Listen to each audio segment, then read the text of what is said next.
ये कथा किसी एक पात्र की नहीं है जिसका नाम इस कथा में आ रहा है, ये हम सबकी कथा है। आप जब कथा में प्रवेश करोगे तो आपको महसूस होगे ये कथा किसी और की नहीं, मेरी कथा है। आपको ऐसा लगेगा जैसे आईने के सामने आप खड़े हो और खुद को देख रहे हो, खुद के दर्शन कर रहे हो।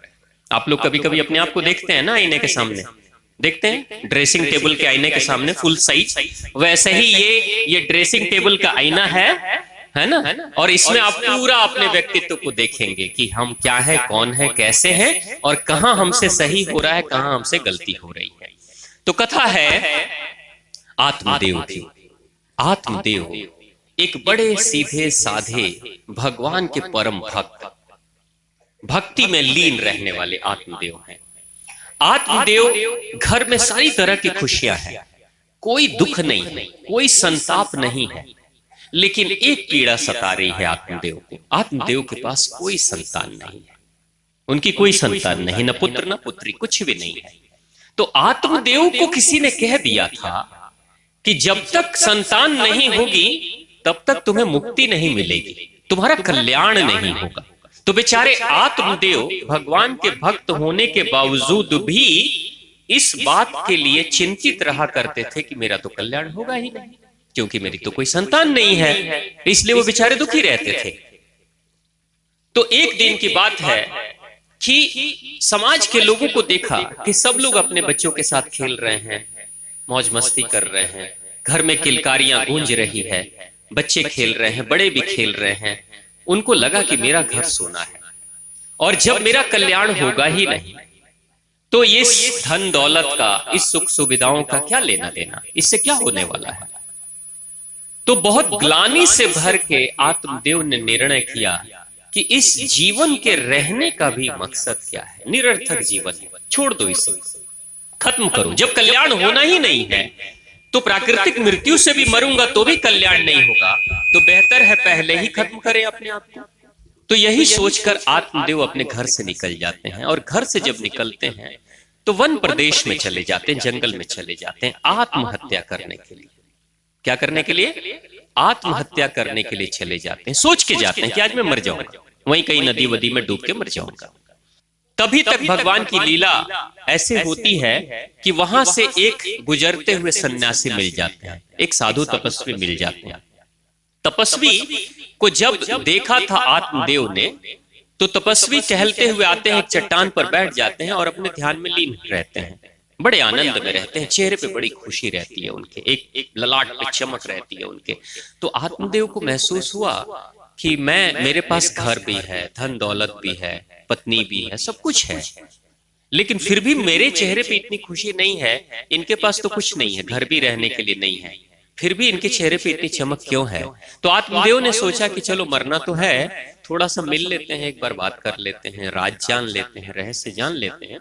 तो उस महात्मा के पास जाते हैं और महात्मा को प्रणाम करते हैं, और प्रणाम करने के बाद उनके पास में बैठ जाते हैं। जब बैठते हैं तो महात्मा ने पूछा कि बोलो भक्त, क्या चाहिए, क्या क्यों आए हो, कोई बात है, कोई मन में जिज्ञासा है, कोई प्रश्न है तो बताओ। तो उन्होंने कहा कि देखिए महात्मा जी, मैं मरने आया हूं, आज मैं मरूंगा, आत्महत्या करूंगा, इसलिए मैं आया हूं। तो उन्होंने पूछा क्यों? ये तो अपराध है, ये तो पाप है, क्यों मारना? जीवन जो मिलता है वो भगवान का वरदान है, भगवान ने ये शरीर दिया, भगवान ने जीवन दिया, तो भगवान के इस वरदान को क्यों नष्ट करना चाहते हो? ये अपराध है, ये पाप है, इससे तुम्हारी सदगति प्राप्त नहीं होगी, आने वाले समय में मृत्यु के बाद तुम्हारी बड़ी दुर्गति होगी, मत करो ऐसा। उन्होंने कहा कि आत्मदेव कहते हैं कि नहीं प्रभु, मेरी कोई संतान नहीं है, जीवन में खाने पीने की कोई कमी नहीं है, पहनने के लिए वस्त्र की कोई कमी नहीं है, समाज में प्रतिष्ठा भी है, सब लोग हैं, सारे रिश्तेदार हैं, बंधु हैं, पड़ोसी हैं, सब है, बस एक है कि मेरे घर में कोई संतान नहीं है। इसलिए मैं चाहता हूं कि सुना है मैंने कि बिना संतान के मुक्ति नहीं मिलती और कल्याण नहीं होता, इसलिए मैं अपने आप को आज खत्म करने आया हूं। तो उन्होंने कहा, महात्मा जी ने कहा कि देखो भगवान की लीला कैसी है कि भगवान ने रचा ही है तुम्हारे लिए कि तुम्हारी कोई संतान नहीं होगी, और महात्मा जी कहते हैं, अपने दिव्य दृष्टि से देखकर कहते हैं कि सुनो, तुम कितने बड़े भगवान के भक्त हो कि अगले 7 जन्मों तक भी भगवान तुम्हें कोई संतान नहीं देने वाले। यानी तुम्हारी मुक्ति जब तुम जाओगे इस धरती को छोड़कर, शरीर को छोड़कर, तो उस समय तुम्हारे पास कोई जिम्मेदारी नहीं होगी, तुमको भगवान ऐसे ही मुक्त कर रहे हैं। तो भगवान जब इस तरीके से किसी को शुभ अवसर देते हैं तो उसका लाभ उठाना चाहिए। तो आत्मदेव कहते हैं, नहीं प्रभु, बिना संतान के तो किसी भी पिता का कल्याण होता ही नहीं है, सदगति प्राप्त होता ही नहीं है, ऐसा लोग कहते हैं।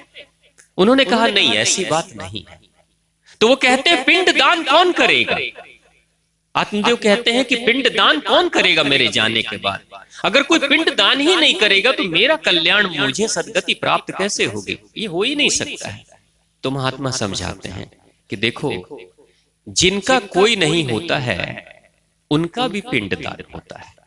उन्होंने कहा कि जिनका कोई नहीं होता उनका भी पिंड दान होता है। उन्होंने पूछा, उनका कैसे पिंड दान हो सकता है? तो महात्मा समझाते हैं कि सुनो, तुमने तो एक ही बात सुनी है कि मरने के बाद संतान पिंड दान करती है, लेकिन जो आध्यात्मिक पक्ष पिंड दान का है, ये जो तुम्हारा शरीर है यही साक्षात पिंड है। ये शरीर ही पिंड है, और इस पिंड का सही इस्तेमाल जब तुम करते हो भगवत कार्य में, समाज के कल्याण में, आने वाली पीढ़ियों के कल्याण में, जब इस पिंड का सही इस्तेमाल करते हो तो तुम स्वयं ही अपना पिंड दान करते हो।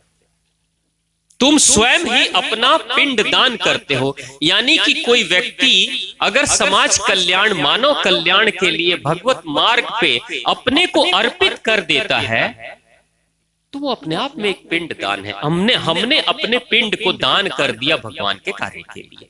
इससे बेहतर पिंड दान कोई नहीं होता है। उन्होंने कहा, महात्मा जी आगे कहते हैं उस आत्मदेव को कि जरा सोचो, अगर तुम गुजर गए, पंच तत्व से निर्मित इस तन को तुमने छोड़ दिया और तुम्हारी संतान पिंड दान तुम्हें करने जा रही है गया जी में, क्या निश्चित है कि किस भाव से संतान जा रही है पिंड दान करने? सिर्फ वो आटे के गोले बनाकर पिंड दान करना नहीं होता है, किस भाव से पिंड दान अर्पित किया जा रहा है वो सबसे ज्यादा महत्वपूर्ण होता है। लेकिन तुम तो अपने भाव को समझ सकते हो, अपने भाव नियंत्रित कर सकते हो, कैसा प्रेम का भाव जगाना है, लेकिन तुम्हारे लिए कोई कितनी भक्ति से और प्रेम से भाव जगाएगा, इसकी क्या गारंटी? आप सोचिए जरा, इसकी तो कोई गारंटी नहीं है। मैं अपने आप से प्रेम कर सकता हूं। इस दुनिया का प्रत्येक व्यक्ति खुद से ही सबसे ज्यादा प्रेम करता है। ये जीवन की सच्चाई है। चाहे वो अपने तन से प्रेम करे, चाहे वो अपने मन से प्रेम करे, चाहे अपनी स्थिति से प्रेम करे, प्रत्येक व्यक्ति स्वयं से ही सबसे ज्यादा प्रेम करता है। और कोई भी दूसरा व्यक्ति जो कहता है कि मैं आपसे ज्यादा प्रेम करता हूं, तो उसके कहने में पूरी तरीके से 100% का प्रेम नहीं होता है, जरूर कुछ ना कुछ अधूरापन होता है। तो कोई गारंटी नहीं होता कि आपका पिंडदान आपकी संतान अगर करेगी तो कल्याण आपका होगा। उन्होंने कहा कि मरने के बाद, शरीर छोड़ने के बाद पिंडदान जब संतान करती है तो सदगति प्राप्त होती है, लेकिन मुक्ति होगी कि नहीं इसकी कोई गारंटी नहीं। तो आपने क्या करना है? आत्मदेव को कहते हैं कि तुम्हें कोई संतान नहीं मिली है, कोई जिम्मेदारी भी नहीं है, क्यों नहीं इसी पिंड को भगवत कार्य में लगा देते हो? भगवान के भक्त तो हो ही, कल्याणकारी कार्य में लगा दो और जीते जी अपना ही पिंडदान करके जाओ इस दुनिया से। जीते जी अपना पिंड दान करके जाओ इस दुनिया से। लेकिन आत्मदेव को यह बात समझ में नहीं आती। आत्मदेव तो एक ही रट लगाए हुए, एक ही जिद पकड़े हुए हैं कि नहीं, मुझे तो संतान चाहिए। महात्मा कहते हैं आगे कि सुनो, अगर तुम्हें संतान मिलेगी ना तो बड़ा कष्ट भी मिलेगा। ये भी मैं देख रहा हूं तुम्हारा भविष्य। तुम संतान के लिए जिद मत करो, बड़ा कष्ट मिलेगा।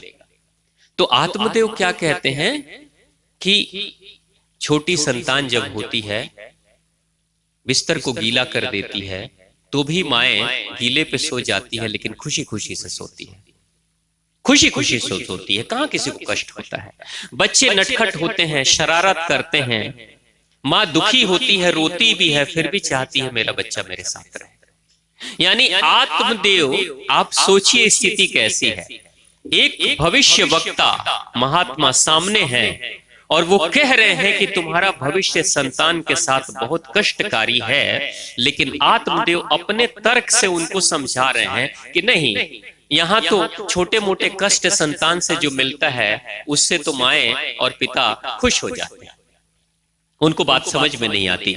जैसे आत्मदेव की स्थिति कौन है, आत्मदेव छोटे बच्चों की तरह है। कई बार आपने देखा होगा कि माएँ कहती हैं अपने बच्चे को कि चॉकलेट मत खाओ, चॉकलेट खाओगे दांत तुम्हारे खराब हो जाएंगे। कहते हैं चॉकलेट मत खाओ, दांत खराब हो जाएंगे, लेकिन बच्चे ने ऐसी जिद पकड़ी है कि वो खाएगा ही खाएगा, चाहे दांत कल को उखड़वाने पड़ जाए।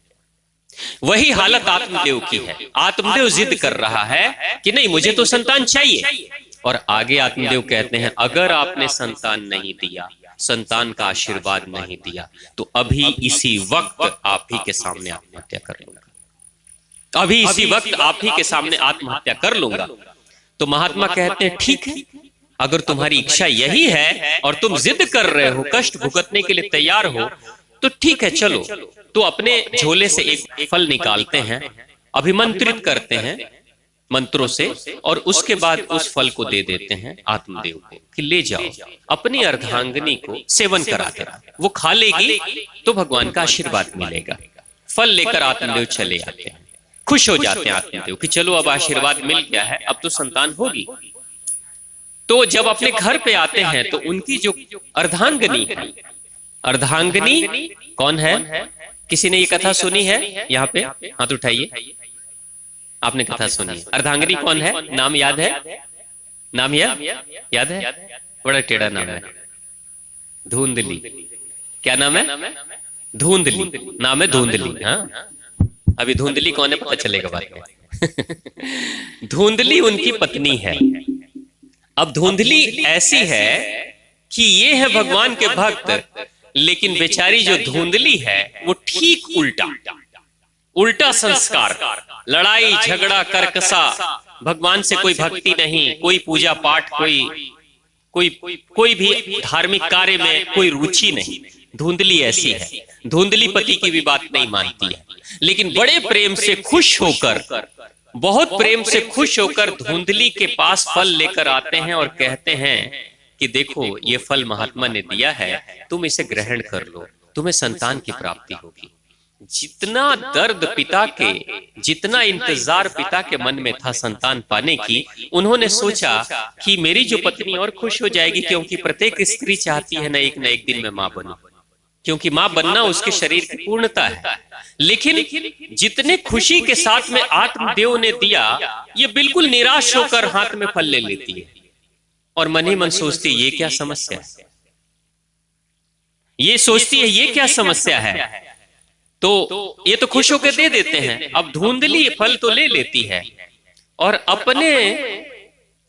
अपनी छोटी बहन को धुंधली बुलाती है और उससे मशवरा करती है, बात करती है कि देखिए ये हमारे पति देव लेकर ये फल आए हैं और इस फल को खाने के बाद से मैं मां बनूंगी और मुझे संतान की प्राप्ति होगी, लेकिन मुझे संतान नहीं चाहिए। उन्होंने कहा मुझे संतान नहीं चाहिए। तो छोटी बहन कहती है क्यों नहीं चाहिए? तो संतान इसलिए नहीं चाहिए क्योंकि कोई भी माँ जब किसी भी बच्चे को जन्म देती है तो उसका सुंदर शरीर खराब हो जाता है। ये धारणा आप सोचिए, हजारों वर्ष पहले की ये कथाएं चल रही है और आज की सच्चाई ये कथा बता रही है। आज भारत के बहुत सारे बहुत मॉडर्न फैमिली की जो महिलाएं हैं वो नहीं चाहती है कि कोई संतान हो। इतना तक कि ब्रेस्ट फीडिंग जो होती है, बच्चे को दूध पिलाना, वो भी नहीं लोग चाहते क्योंकि उनकी खूबसूरती खराब ना हो जाए। ये चल रहा है, इस समाज की सच्चाई है। वही कथा में है। कथा कहती है कि अगर मैं बच्चे को जन्म दूंगी मेरा शरीर बदसूरत हो जाएगा, खराब हो जाएगा, इसलिए मैं बच्चे को जन्म नहीं देना चाहती। तो छोटी बहन कहती है तू चिंता क्यों करती है, तुम चिंता क्यों करती हो, मैं गर्भवती हूं। छोटी बहन देखिए सलाह दे रही है, मैं गर्भवती हूं, है ना, तुम चिंता मत करो, इस फल को तुम खाओ भी मत, तुम ये प्रचार कर दो कुछ दिनों के बाद कि तुम गर्भवती हो।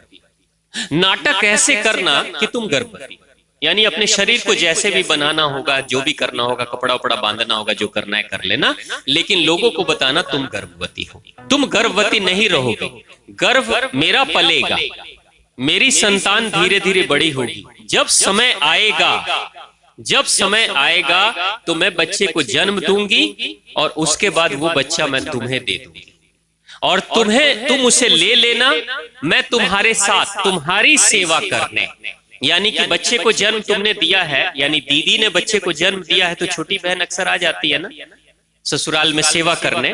तो वो क्या कहती है धुंधली की छोटी बहन कि तुम जब मां बन जाओगी, यानी 9 महीने के बाद जब सारी दुनिया जान जाएगी कि तुम मां बन गई, तो मां तो बनी, झूठी तरीके से मां तुम बनी, लेकिन संतान तो हम तुमको दे देंगे, सेवा करने के बहाने हम तुम्हारे पास चले आएंगे और तुम्हारे ही घर में रहेंगे। यानी वो क्या करेगी आकर, बच्चा तो उसी का है ना, दूध तो वही पिलाएगी ना, इसलिए सेवा के नाम पे वो चली आएगी, यहीं रहेगी, उस छोटे से बच्चे को वो दूध पिला के परवरिश कर देगी और दुनिया को पता चलेगा कि धुंधली की संतान हो गई है और आप खुश हो जाएंगे कि मेरी संतान हो गई, मेरा बेटा हो गया।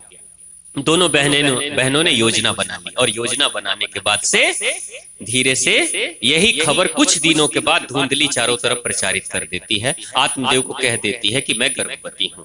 आत्मदेव बड़े प्रसन्न हो जाते हैं, खुश हो जाते हैं कि वर्षों की जो इच्छा थी, कामना थी, वो आज मेरी पूर्ण होने जा रही है, यानी कि मेरी भी सदगति प्राप्त होगी मेरे संतान के कारण से। खुश हो जाते हैं। समय धीरे धीरे बढ़ते जाता है और धुंधली अपने घर में ही रहती है और कुछ समय के बाद से जब समय पूरा होता है, उसकी छोटी बहन जब मां बनती है तो ये भी एकांत में रहती है, प्रचार प्रसार कर देती है कि मैं मां बन गई और उसके संतान को ये ले लेती है, छोटी बहन को अपने घर पे बुला लेती है सेवा करने के लिए और सेवा होनी शुरू हो जाती है। चारों तरफ खुशियां मनाई जाती है, आत्मदेव चारों तरफ खुश हो जाते हैं, सबको मिठाई प्रसाद खिलाते हैं और बहुत प्रसन्न हो जाते हैं।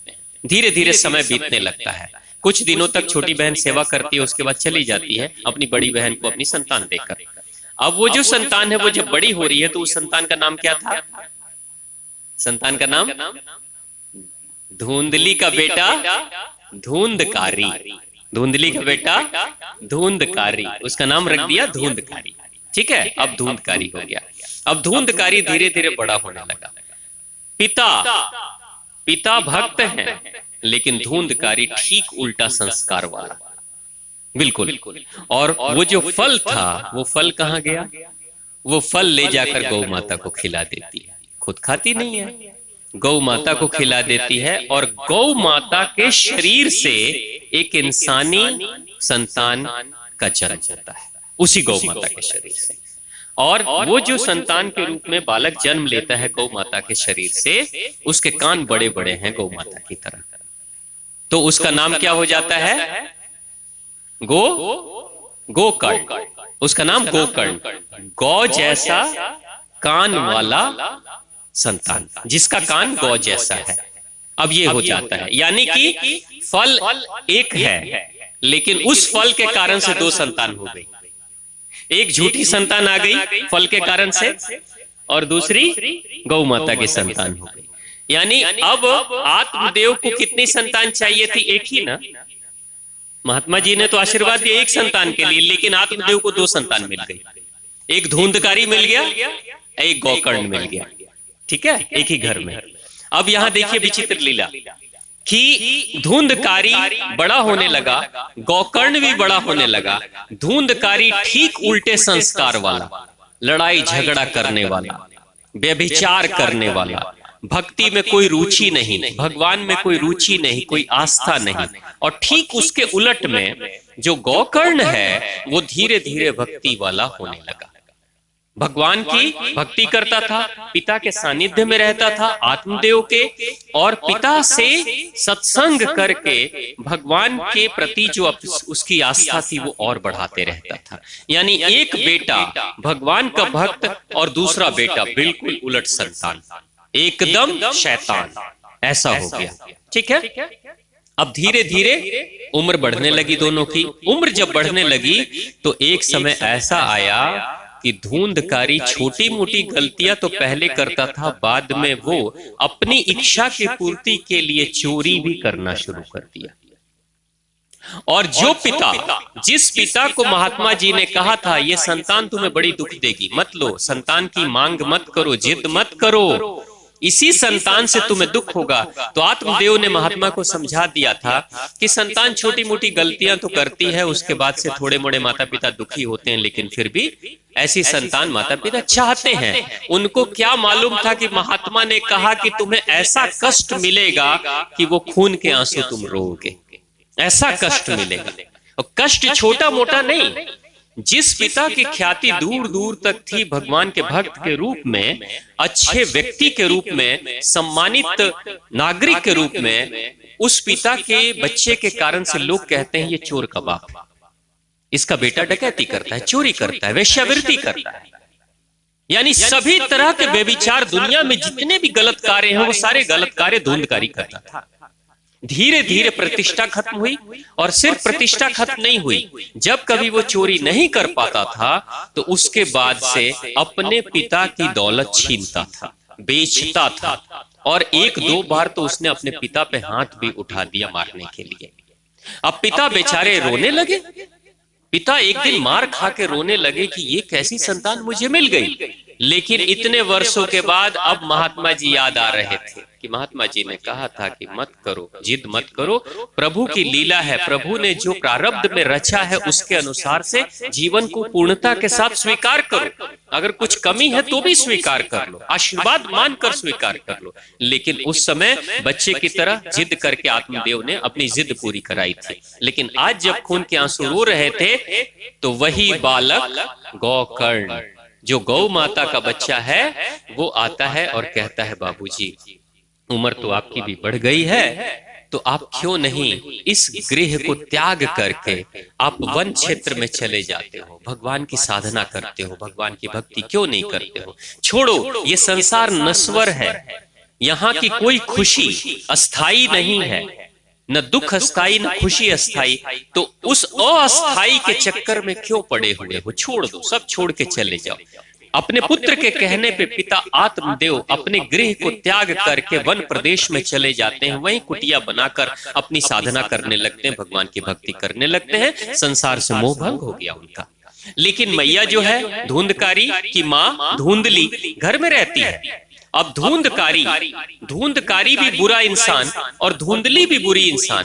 लेकिन स्थिति ऐसी हुई जब पिता चले गए वन प्रदेश में, तो धुंधकारी जिद करता था और मांगता था पैसे माँ से।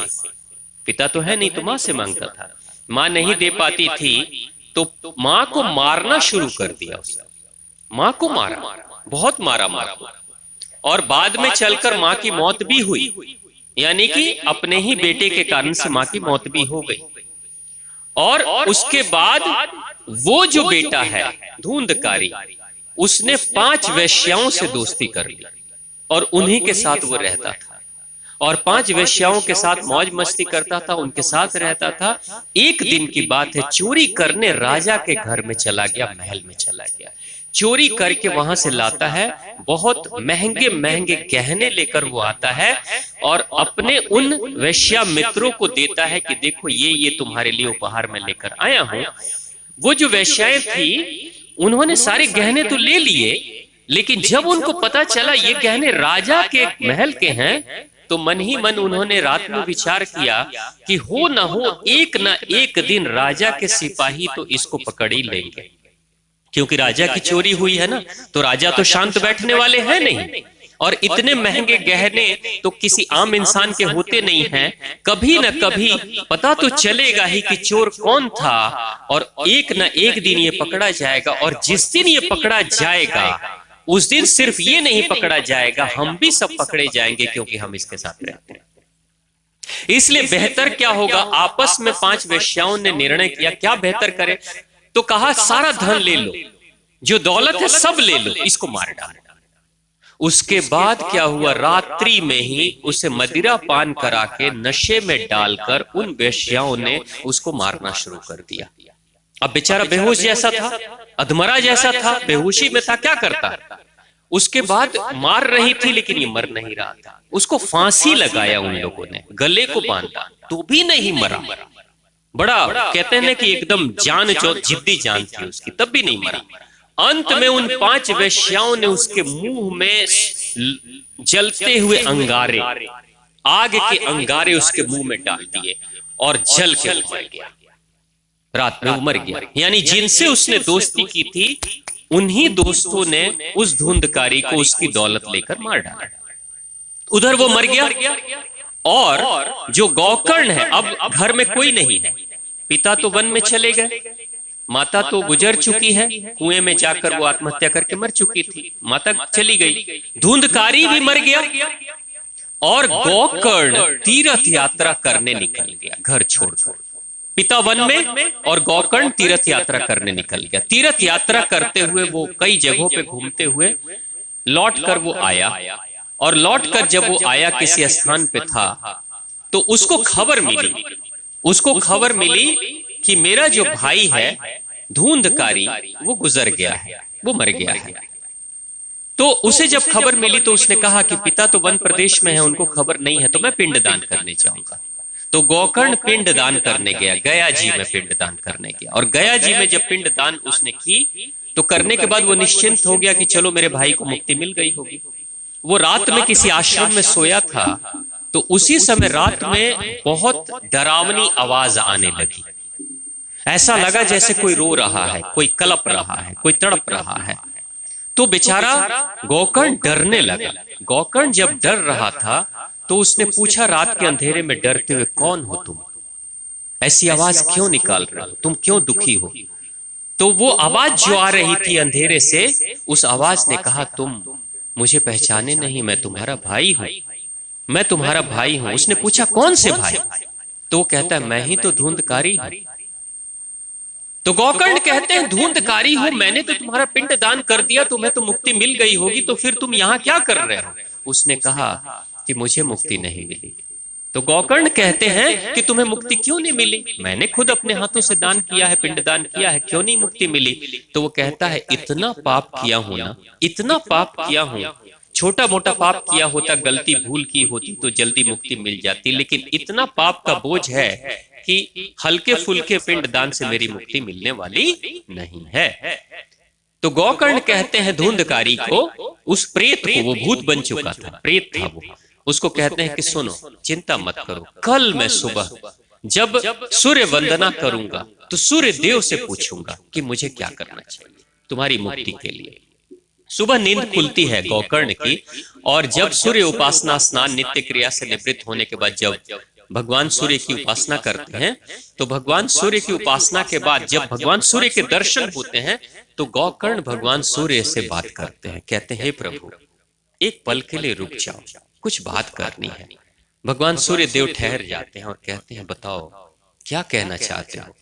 उन्होंने कहा कि मेरे प्रभु, मेरा एक भाई है धुंधकारी, वो एक दूषित विचारों वाला व्यक्ति था, शरीर छूट गया, मैंने कल पिंडदान भी किया लेकिन उसे मुक्ति नहीं मिली प्रभु, अब बताओ क्या करें ताकि उसको मुक्ति मिले? तो भगवान सूर्य देव ने कहा था, भागवत महापुराण की कथा करो, विधि के साथ भागवत महापुराण की कथा करो, भागवत महापुराण की कथा से उसको मुक्ति मिलेगी, ऐसा उन्होंने कहा।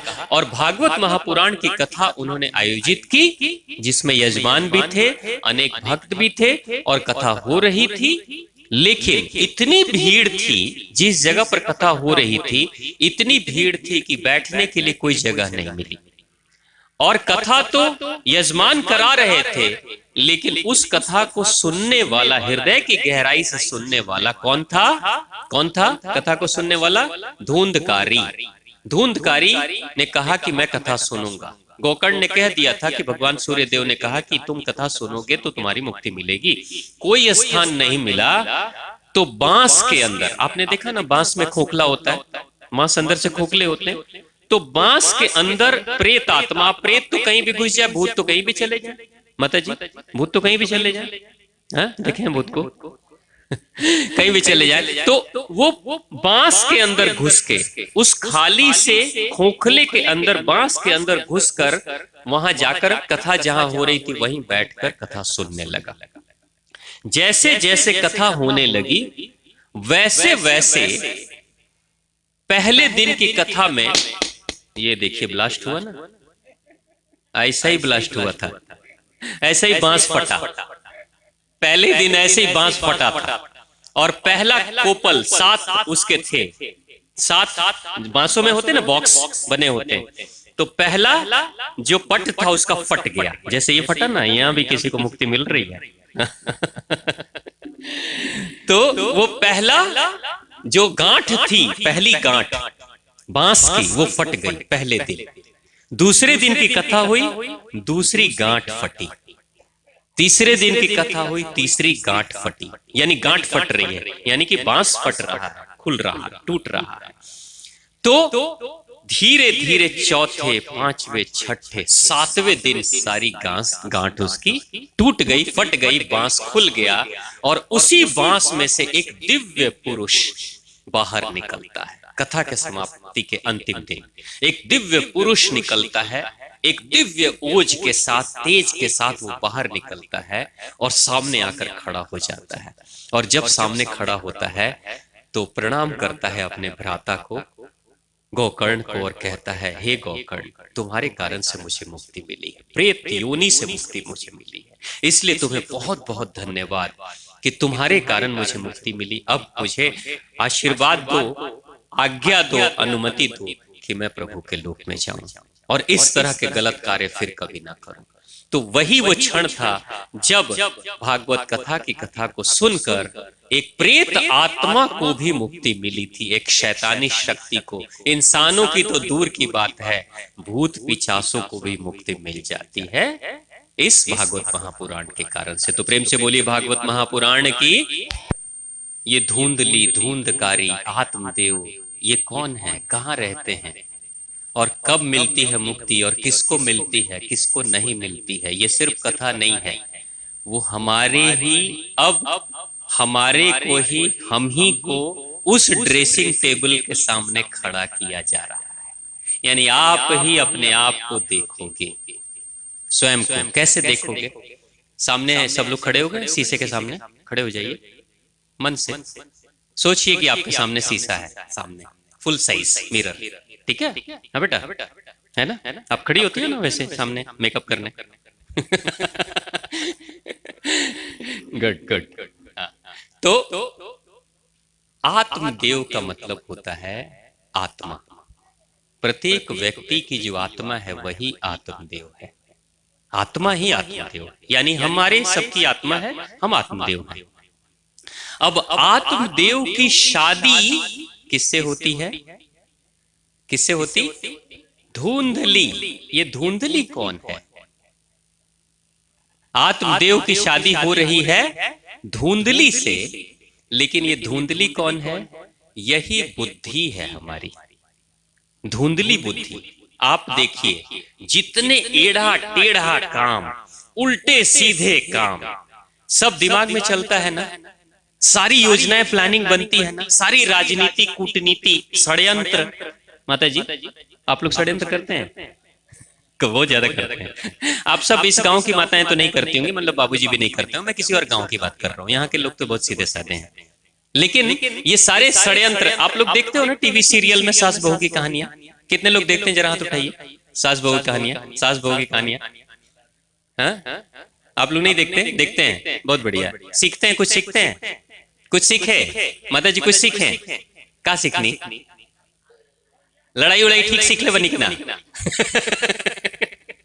सास बहू की लड़ाई नहीं सीखे तो बेकार हो गया, आप टीवी सीरियल ठीक नहीं देखे। अरे लड़ना नहीं सीखे तो फिर क्या सीखे? वो टीवी सीरियल इतने मस्त मस्त होते हैं ना, बहू की जुबान चलाना अगर नहीं आता हो, कितनी भी सीधी बहू हो, 6 महीने टीवी सीरियल दिखा दीजिए, पटर पटर बोलेगी फिर वो। खूब बोलेगी, उसको सब पता चल जाएगा माता जी। हाँ, तो सब पता चल जाए नो। हाँ जी, कुछ कहा था नहीं? हाँ बोली। सब सब पता चल जाए। ठीक बा, ठीक बा। आ देखिए वो सीरियल कैसन होला, मतलब विचित्र सीरियल। एक बहन हमरा के बतैली कि स्वामी जी, ये जो टीवी सीरियल आ रहा है ना, ये विचित्र सीरियल है। लोग देखते हैं, अगर शाम का सीरियल छूट जाए तो हमारी घर की जो माताएं बहुएं हैं ना, वो सुबह में देखती है रिटर्न एपिसोड, दूसरा वाला, उसी को देख लेती है। ठीक है, उसमें क्या दिखाया, वो बहन खुद देखती थी, रोज देखती थी, कहती मैं छोड़ती नहीं। और क्या बताया उसने राज, कि एक बहू उसमें की गर्भवती है। उस सीरियल में, पता नहीं कौन सा सीरियल आप लोग देखे होंगे तो आपको याद होगा, वो कहते हैं, वो कहती है बहन जी कि एक बहू उसमें की गर्भवती है सीरियल में। ठीक है, उन्होंने क्या कहा कि वो गर्भवती बहू जब से गर्भवती दिखाई दे रही है तब से उसी सीरियल में 3 दिवाली हो चुकी है। 3 बार दिवाली हो गई, यानी 3 साल गुजर गया, अब बहू गर्भवती ही है। लोग देख रहे हैं, खूब लोग देख रहे हैं, है ना। तो मतलब ऐसे ऐसे सीरियल है। और एक जगह पे उन्होंने बताया कि उस सीरियल में दिखाया कि कमरे के अंदर एक जो विलन है, खराब इंसान है, वो कमरे के अंदर है और योजना बना रहा है दूसरे वाले को मारने के लिए, जो दूसरे कमरे में है। और वो कह रही है हम 6 महीने से सीरियल देख रहे हैं, उस कमरे में से योजना ही बनाया, 6 महीना लग गया इस कमरे से उस कमरे में जाने में, उसको 6 महीने से सीरियल चल रहा है, हम सब देख रहे हैं। तो ये हालत हो रही है। ठीक है, तो यहां जो धुंधली है, धुंधली कौन है, जिसके दिमाग में सारे खुराफात जन्म लेते हैं, सारे खुराफात, दिमाग ही योजनाएं बनाती है, धुंधली। इसलिए वो धुंधली है, यानी कि जिसका रास्ता क्लियर ही नहीं है, कहां जाना है, रोड पे चल रहे हैं, लेकिन जाड़े के दिनों में जैसे फॉग हो जाता है ना, धुंध हो जाता है ना बेटा, तो फॉग हो जाने पे आपको अपनी सड़क नहीं दिखाई देती कि जाना कहां है। यानी जिस व्यक्ति के दिमाग में अनेकों तरह के भ्रम होते हैं, वो व्यक्ति अपने जीवन के मार्ग पे ढंग से चल भी नहीं पाता, वही धुंधला है व्यक्ति, वही स्त्री है जो धुंधली। चूंकि बुद्धि स्त्रायण है, इसलिए वो महिला है, वो पत्नी है। हम सब की बुद्धि, हम सब की बुद्धि, यानी हमारी आत्मा की शादी किससे हुई है, हमारी ही बुद्धि से हुई, यानी हमारे अंदर ही धुंधली है। अब आपकी बुद्धि में उल्टा सीधा, नाप तोड़, कूटनीति, राजनीति, लड़ाई झगड़े, शिकायत, चुगली अगर ये चल रही है तो आप कौन है? आप धुंधली हो। यानी हम ही सब धुंधली हैं। अब जो धुंधली की बहन है वो कौन है? वो छोटी बहन है। धुंधली की बहन क्या करती है? धुंधली का बहन का मतलब होता है हमारा मन, हमारा जो मन होता है वही मन, यानी कि मन और बुद्धि दोनों मिलकर षड्यंत्र करते हैं। दोनों मिलकर, बुद्धि ने कहा, धुंधली ने कहा मैं गर्भवती नहीं होना चाहती, मैं बच्चे को जन्म नहीं देना चाहती, लेकिन मन कहता है ठीक है। मन क्या कहता है? ठीक है, मेरे पास उपाय है ना, टेढ़ा मेढ़ा काम कर देते हैं। अब ये मन कौन है? इधर बुद्धि खड़ी है, इधर आत्मा है और बीच में मन है। बीच में मन है यानी बहन। वो बहन कौन होती है? पति की कौन होती है? सब जानते हैं, सब जानते। और उसको क्या बोलते हैं? इधर भी जाती है, इधर भी जाती है, जीजा जी की तरफ भी जाती है और बहन की तरफ भी जाती है, दोनों होती है ना। यानी मन कौन है? बहन है। और बहन का मन कभी करता है कि जीजा जी की तरफ चले, जीजा जी को सुने, यानी आत्मा को सुने। मन का मन करता है कि कभी आत्मा को सुने, लेकिन मन कभी कहता है अरे बुद्धि को सुनो ना, बुद्धि को सुन लो, बहन को सुन लो। यानी कि मन दोनों के बीच में है। हमारा मन, हम सभी का मन दोनों के बीच में है। लेकिन सच्चाई क्या है? आत्मा जब बोलती है ना तो धीमे से बोलती है, बहुत धीमे से। जीवन में कभी भी देख लेना, कुछ अच्छा कार्य आपको करना है तो आपके अंदर से आत्मा की आवाज आएगी, ये कार्य अच्छा है, इसे कर लो। लेकिन जब मन बोलता है या बुद्धि बोलती है तो बुद्धि तर्क के साथ, लॉजिक के साथ बोलती है कि ये करोगे तो क्या फायदा होगा, क्या नुकसान होगा। यानी बुद्धि तर्क के साथ जोर से बोलती है नहीं ये काम मत करो। जैसे कभी आत्मा आपकी कहती है सुबह के 4 बजे कि उठो पढ़ाई करो, एग्जाम है, ठीक है, आत्मा कहती है उठो पढ़ाई करो, लेकिन मन कहता है 5 मिनट सो लूंगा तो क्या बिगड़ जाएगा। बुद्धि कहती है 5 मिनट सो लो ना। अच्छा चलो ठीक है, 5 मिनट सो लेते हैं। तुरंत से आप बुद्धि की बात मानते हो और आत्मा की बात को इनकार कर देते हो, और 5 मिनट सोते हो, उठते हो तो 8 बज चुके हैं। हो गया? यानी कि हमेशा आत्मा धीमे से बोलती है कि तुम उठ जाओ, पढ़ाई करो, लेकिन हम उनकी बात नहीं सुनते, हम बुद्धि की बात सुनते हैं। यानी कौन सुनता है? मन बुद्धि की बात सुनता है। तो हमारी बुद्धि हमें गलत दिशा में लेकर जाती है। अब यहां पे जो बुद्धि है और मन है, यही दोनों मिलकर हमेशा आत्मा के खिलाफ षड्यंत्र करते हैं। प्रत्येक व्यक्ति जो पैदा होता है एक शिशु के रूप में, सबकी आत्मा शुद्ध ही होती है। इस दुनिया में कभी कोई शैतान पैदा नहीं होता, कोई राक्षस पैदा नहीं होता। आप पुराणों के सारे राक्षसों को उठा लो, चाहे मधुकेटव हो, चाहे महिषासुर हो, चाहे रावण हो, चाहे कंस हो, ये जितने भी राक्षस जिनको राक्षस के नाम से संबोधित किया गया, वो सब के सब अपने शिशु काल में बहुत सीधे साधे और भगवान के भक्त थे। सब के सब। रावण भगवान का परम भक्त, यानी राम जी से भी बड़ा भक्त शिव शंभू का कोई है तो रावण। लेकिन बाद में चलकर वो शैतानी प्रवृत्ति को धारण करता है और शैतान बन जाता है। तो प्रत्येक व्यक्ति जब जन्म लेता है तो उसकी आत्मा परम शुद्ध ही होती है। धीरे धीरे उम्र के साथ मन और बुद्धि मिलकर उसकी आत्मा के ऊपर प्रदूषण फैलाना शुरू कर देते हैं। यानी शैतान भी हमारे ही अंदर से उत्पन्न होता है और देवता भी हमारे ही अंदर से उत्पन्न होता है। तो ये है दोनों। तो ये जो 3 स्थिति है, वही ये 3 स्थिति है। अब देखिए, जो गलत करेगा, आध्यात्मिक यात्रा कहती है जो गलत करेगा उसके साथ गलत होगा, जो गलत करेगा उसके साथ गलत होगा। यानी कि नीम का बीज लगाओगे तो आम तो नहीं निकल कर आएगा, आम तो नहीं निकल कर आएगा। बीज जिसका लगेगा वही फल मिलेगा। अब यहां जो धुंधली है, जो धुंधली है, गलत तरीके से बीजारोपण किया था संतान के नाम पे, झूठी संतान। यानी कि जन्म के समय से ही झूठ के बुनियाद पे ही एक संतान के शरीर का निर्माण हो रहा है। यानी आप जीवन की कोई बिल्डिंग खड़ी कर रहे हो, इमारत खड़ी कर रहे हो, उसके नींव में ही झूठ भरा पड़ा है। यानी धुंधली के बच्चे के जन्म के शुरुआत से ही, यानी कि जन्म से 9 महीने पहले से ही षड्यंत्र रचा जा रहा है। कौन रच रहा है?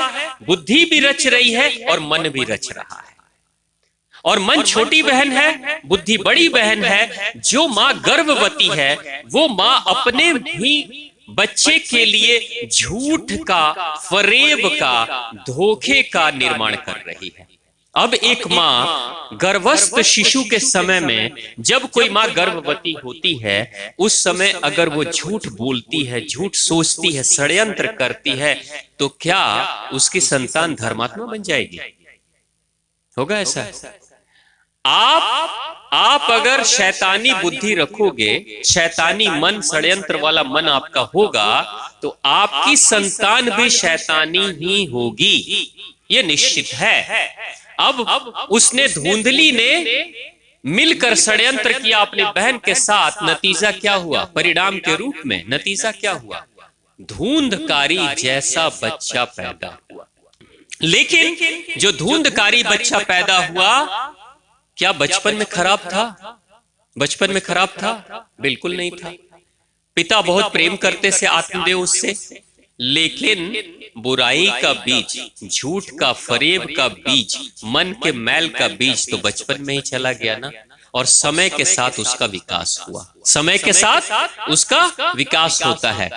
कभी याद करो आप लोग, आप सभी माताएं, बहनें, बाबूजी लोग, एक साग होती है, साग, बथुआ की साग बोलते हैं उसको। कितने लोगों ने बथुआ की साग खाई है? बथुए की साग को खाया आपने? हाथ उठाइए। बथुए की साग आपने खाया तो हाथ उठाइए। सब लोग, सबने खाया? आप लोगों ने, बाबूजी नहीं खाया आपने? सब लोग खाया, सब लोग खाया। हाँ ठीक बात। अब एक बात बताइए, बथुए की साग को लगाया किसने? हाथ उठाइए। आप लगाए? आप लगाए हैं माता जी? नहीं लगाया, कोई लगाया नहीं, लेकिन खाया सबने, अपने से जमता है। बीज कहां से आता है? जमीन से आता है। लौकी का बीज कभी अपने से जन्म लिया? हाँ। बैगन लगा, बैगन अपने से निकल गया? पालक अपने आप निकल गया? नहीं निकला ना। बथुआ का ही साग अपने आप निकलता है, लेकिन हम में से कोई भी व्यक्ति आज तक बथुए की साग का बीज जमीन में नहीं डाला, कोई नहीं डालता, लेकिन बथुए का साग निकलता है। और क्या वो सालों भर निकलता है? सालों भर निकलता है? निकलता है बेटा? नहीं, एक खास मौसम होता है। कौन सा मौसम माता जी? गेहूं के सीजन में।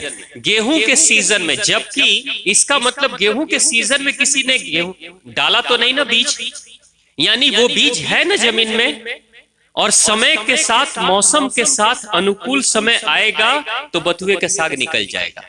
खाए हैं सब, लगाए कोई नहीं। ये जीवन की सच्चाई है। बथुआ का साग एक सुंदर दृश्य दिखलाता है। आप किसी भी तरह के जाने अनजाने में भी अगर बीजारोपण कर देते हैं, जाने अनजाने में, कभी ना कभी बथुआ का साग पहली बार बीज के रूप में पड़ा तो होगा ना। पहली बार जाने अनजाने में कभी भी बीजारोपण अगर आपने कर दिया, आपको पता भी नहीं चला कि मैं कौन सा बीज लगा रहा हूं। जैसे धुंधली माता और उसकी बहन मन और बुद्धि को पता ही नहीं चला कि कौन से संतान का बीज हम लोग लगाने जा रहे हैं, पता ही नहीं चला, लेकिन लगा दिया। और लगने के बाद संतान उत्पन्न हो भी गई, बच्चा बड़ा प्यारा था, लेकिन जैसे जैसे उम्र बढ़ती है वैसे वैसे वो संतान के बुरे लक्षण, गलत विचार, गलत संस्कार सामने प्रकट होने लगते। जैसे बथुए का साग समय रहते हुए अनुकूल समय और अनुकूल मौसम में गेहूं के सीजन में ही निकलता है, जबकि सालों भर रहता है जमीन के अंदर, निकलेगा सही समय पे। ये कथा क्या कहती है हम सभी के लिए, हम सभी माताओं बहनों के लिए जो आने वाले समय में भविष्य में माता और पिता बनने वाले हैं, उनके लिए भी, जो वर्तमान माता पिता हैं उनके लिए भी।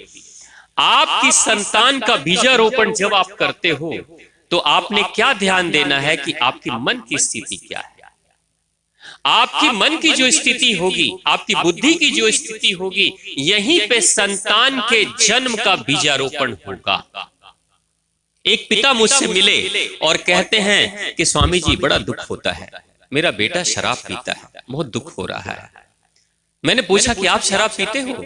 तो उन्होंने कहा नहीं, मैं शराब नहीं पीता। मैंने कहा ठीक है, कभी आपने शराब पी?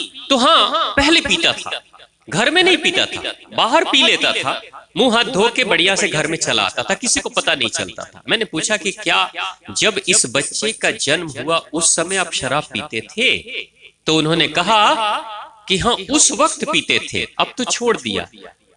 तो मैंने वही कहा कि अब आपने जो उस समय बच्चे को जन्म दिया ना, उसके डीएनए में शराब का संस्कार चला गया है। 18 साल 20 साल के बाद वही संस्कार उभरेगा बथुए की साग की तरह, हमेशा नहीं निकलेगा। जब बच्चा बड़ा होगा तो वो बुरे संस्कार, शराब पीने वाले संस्कार सामने उभर कर चले आएंगे और वो एक ना एक दिन शराबी बन जाएगा। तो आज आप क्यों रो रहे हो? पिता से मैंने कहा कि आज आप क्यों रो रहे हो? तो दुख हो रहा है कि मेरा बच्चा शराबी हो गया। मैंने कहा कि आपको उस समय दुख नहीं हुआ जब आपके माता और आपके पिता भी रो रहे थे, जब आप शराब पी रहे थे तो वो भी कितने दुखी हुए होंगे, लेकिन आपको आपके माता पिता की चिंता नहीं थी। जब आप स्वयं माता और पिता बन गए हो और आपकी संतान शराब पी रही है तो आप रो रहे हो। यानी जीवन की क्या सच्चाई है। भागवत महापुराण की ये कथा सिर्फ मुक्ति की कथा नहीं है, ये जीवन की कथा है।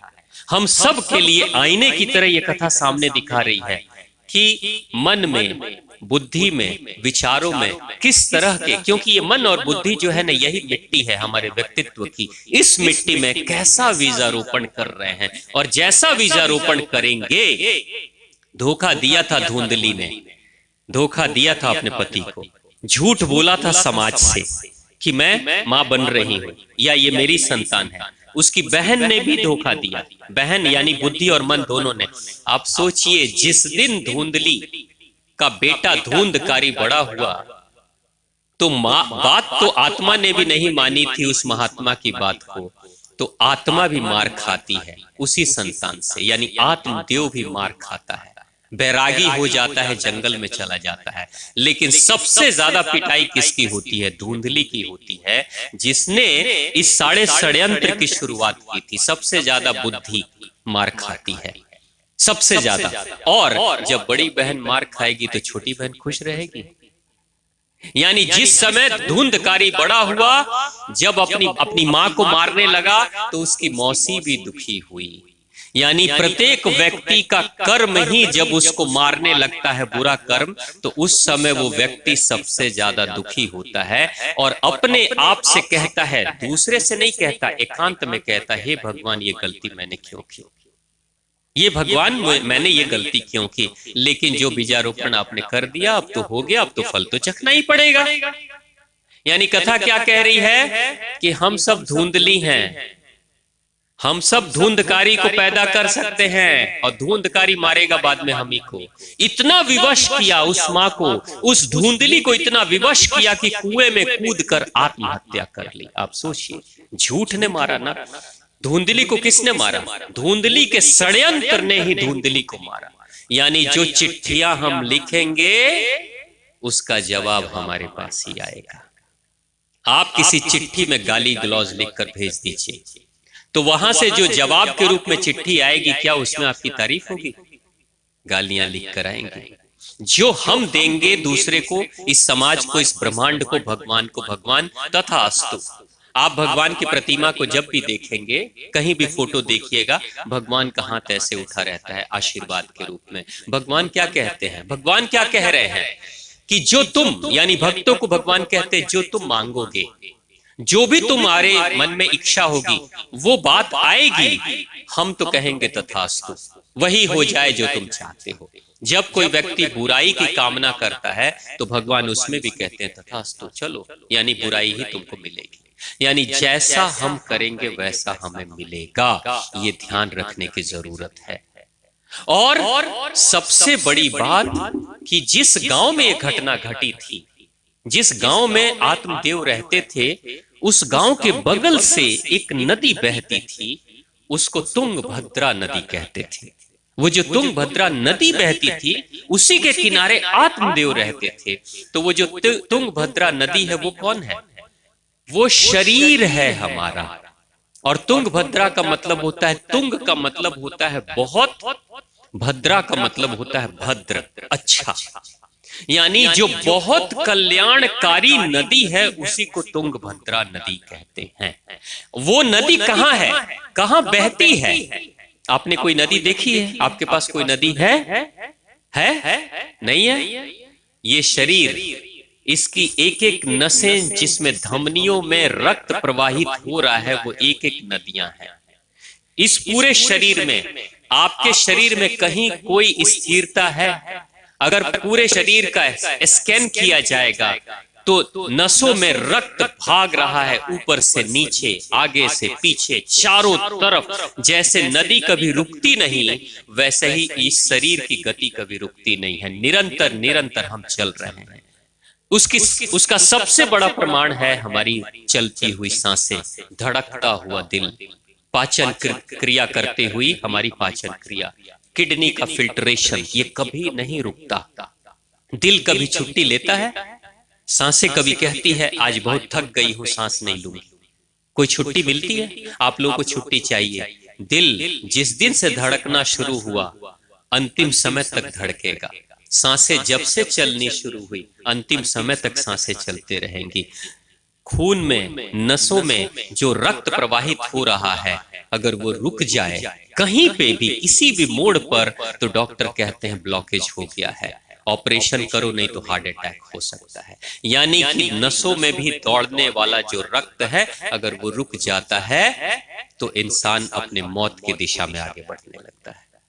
यानी हमारा ये जो तन है, यही तुंगभद्रा नदी है। इसी नदी के तट पर, इसी नदी के पास, इसी नदी के सानिध्य में एक आत्मदेव नाम की आत्मा रहती है। यानी हमारे ही इसी शरीर में हमारी ही आत्मा रहती है। बिना शरीर के, यानी बिना नदी के, आत्मदेव का पोषण नहीं हो सकता। कोई व्यक्ति जो नदी के किनारे रहता हो, नदी सूख जाए, तो क्या वो व्यक्ति जीवित रहेगा? वो भी भूख से मर जाएगा, प्यास से मर जाएगा, क्योंकि अनाज नहीं होगा, प्यास नहीं बुझेगी, प्यास से मर जाएगा। यानी जब तक शरीर रूपी नदी चलती है तब तक आत्मा रूपी आत्मदेव इसी शरीर में रहता है। लेकिन उसी के बाद फिर धुंधली और धुंधकारी और सब तरह की घटनाएं घटती है। अब यहाँ पे जो सबसे अच्छा पात्र है वो कौन है? किसने कल्याण किया था? क्या नाम था उसका? गोकर्ण। ये गोकर्ण का कर्ण कौन है? गोकर्ण का अर्थ लोगों को लगता है कि गाय जैसा कान वाला। हाँ, गाय जैसा कान वाला।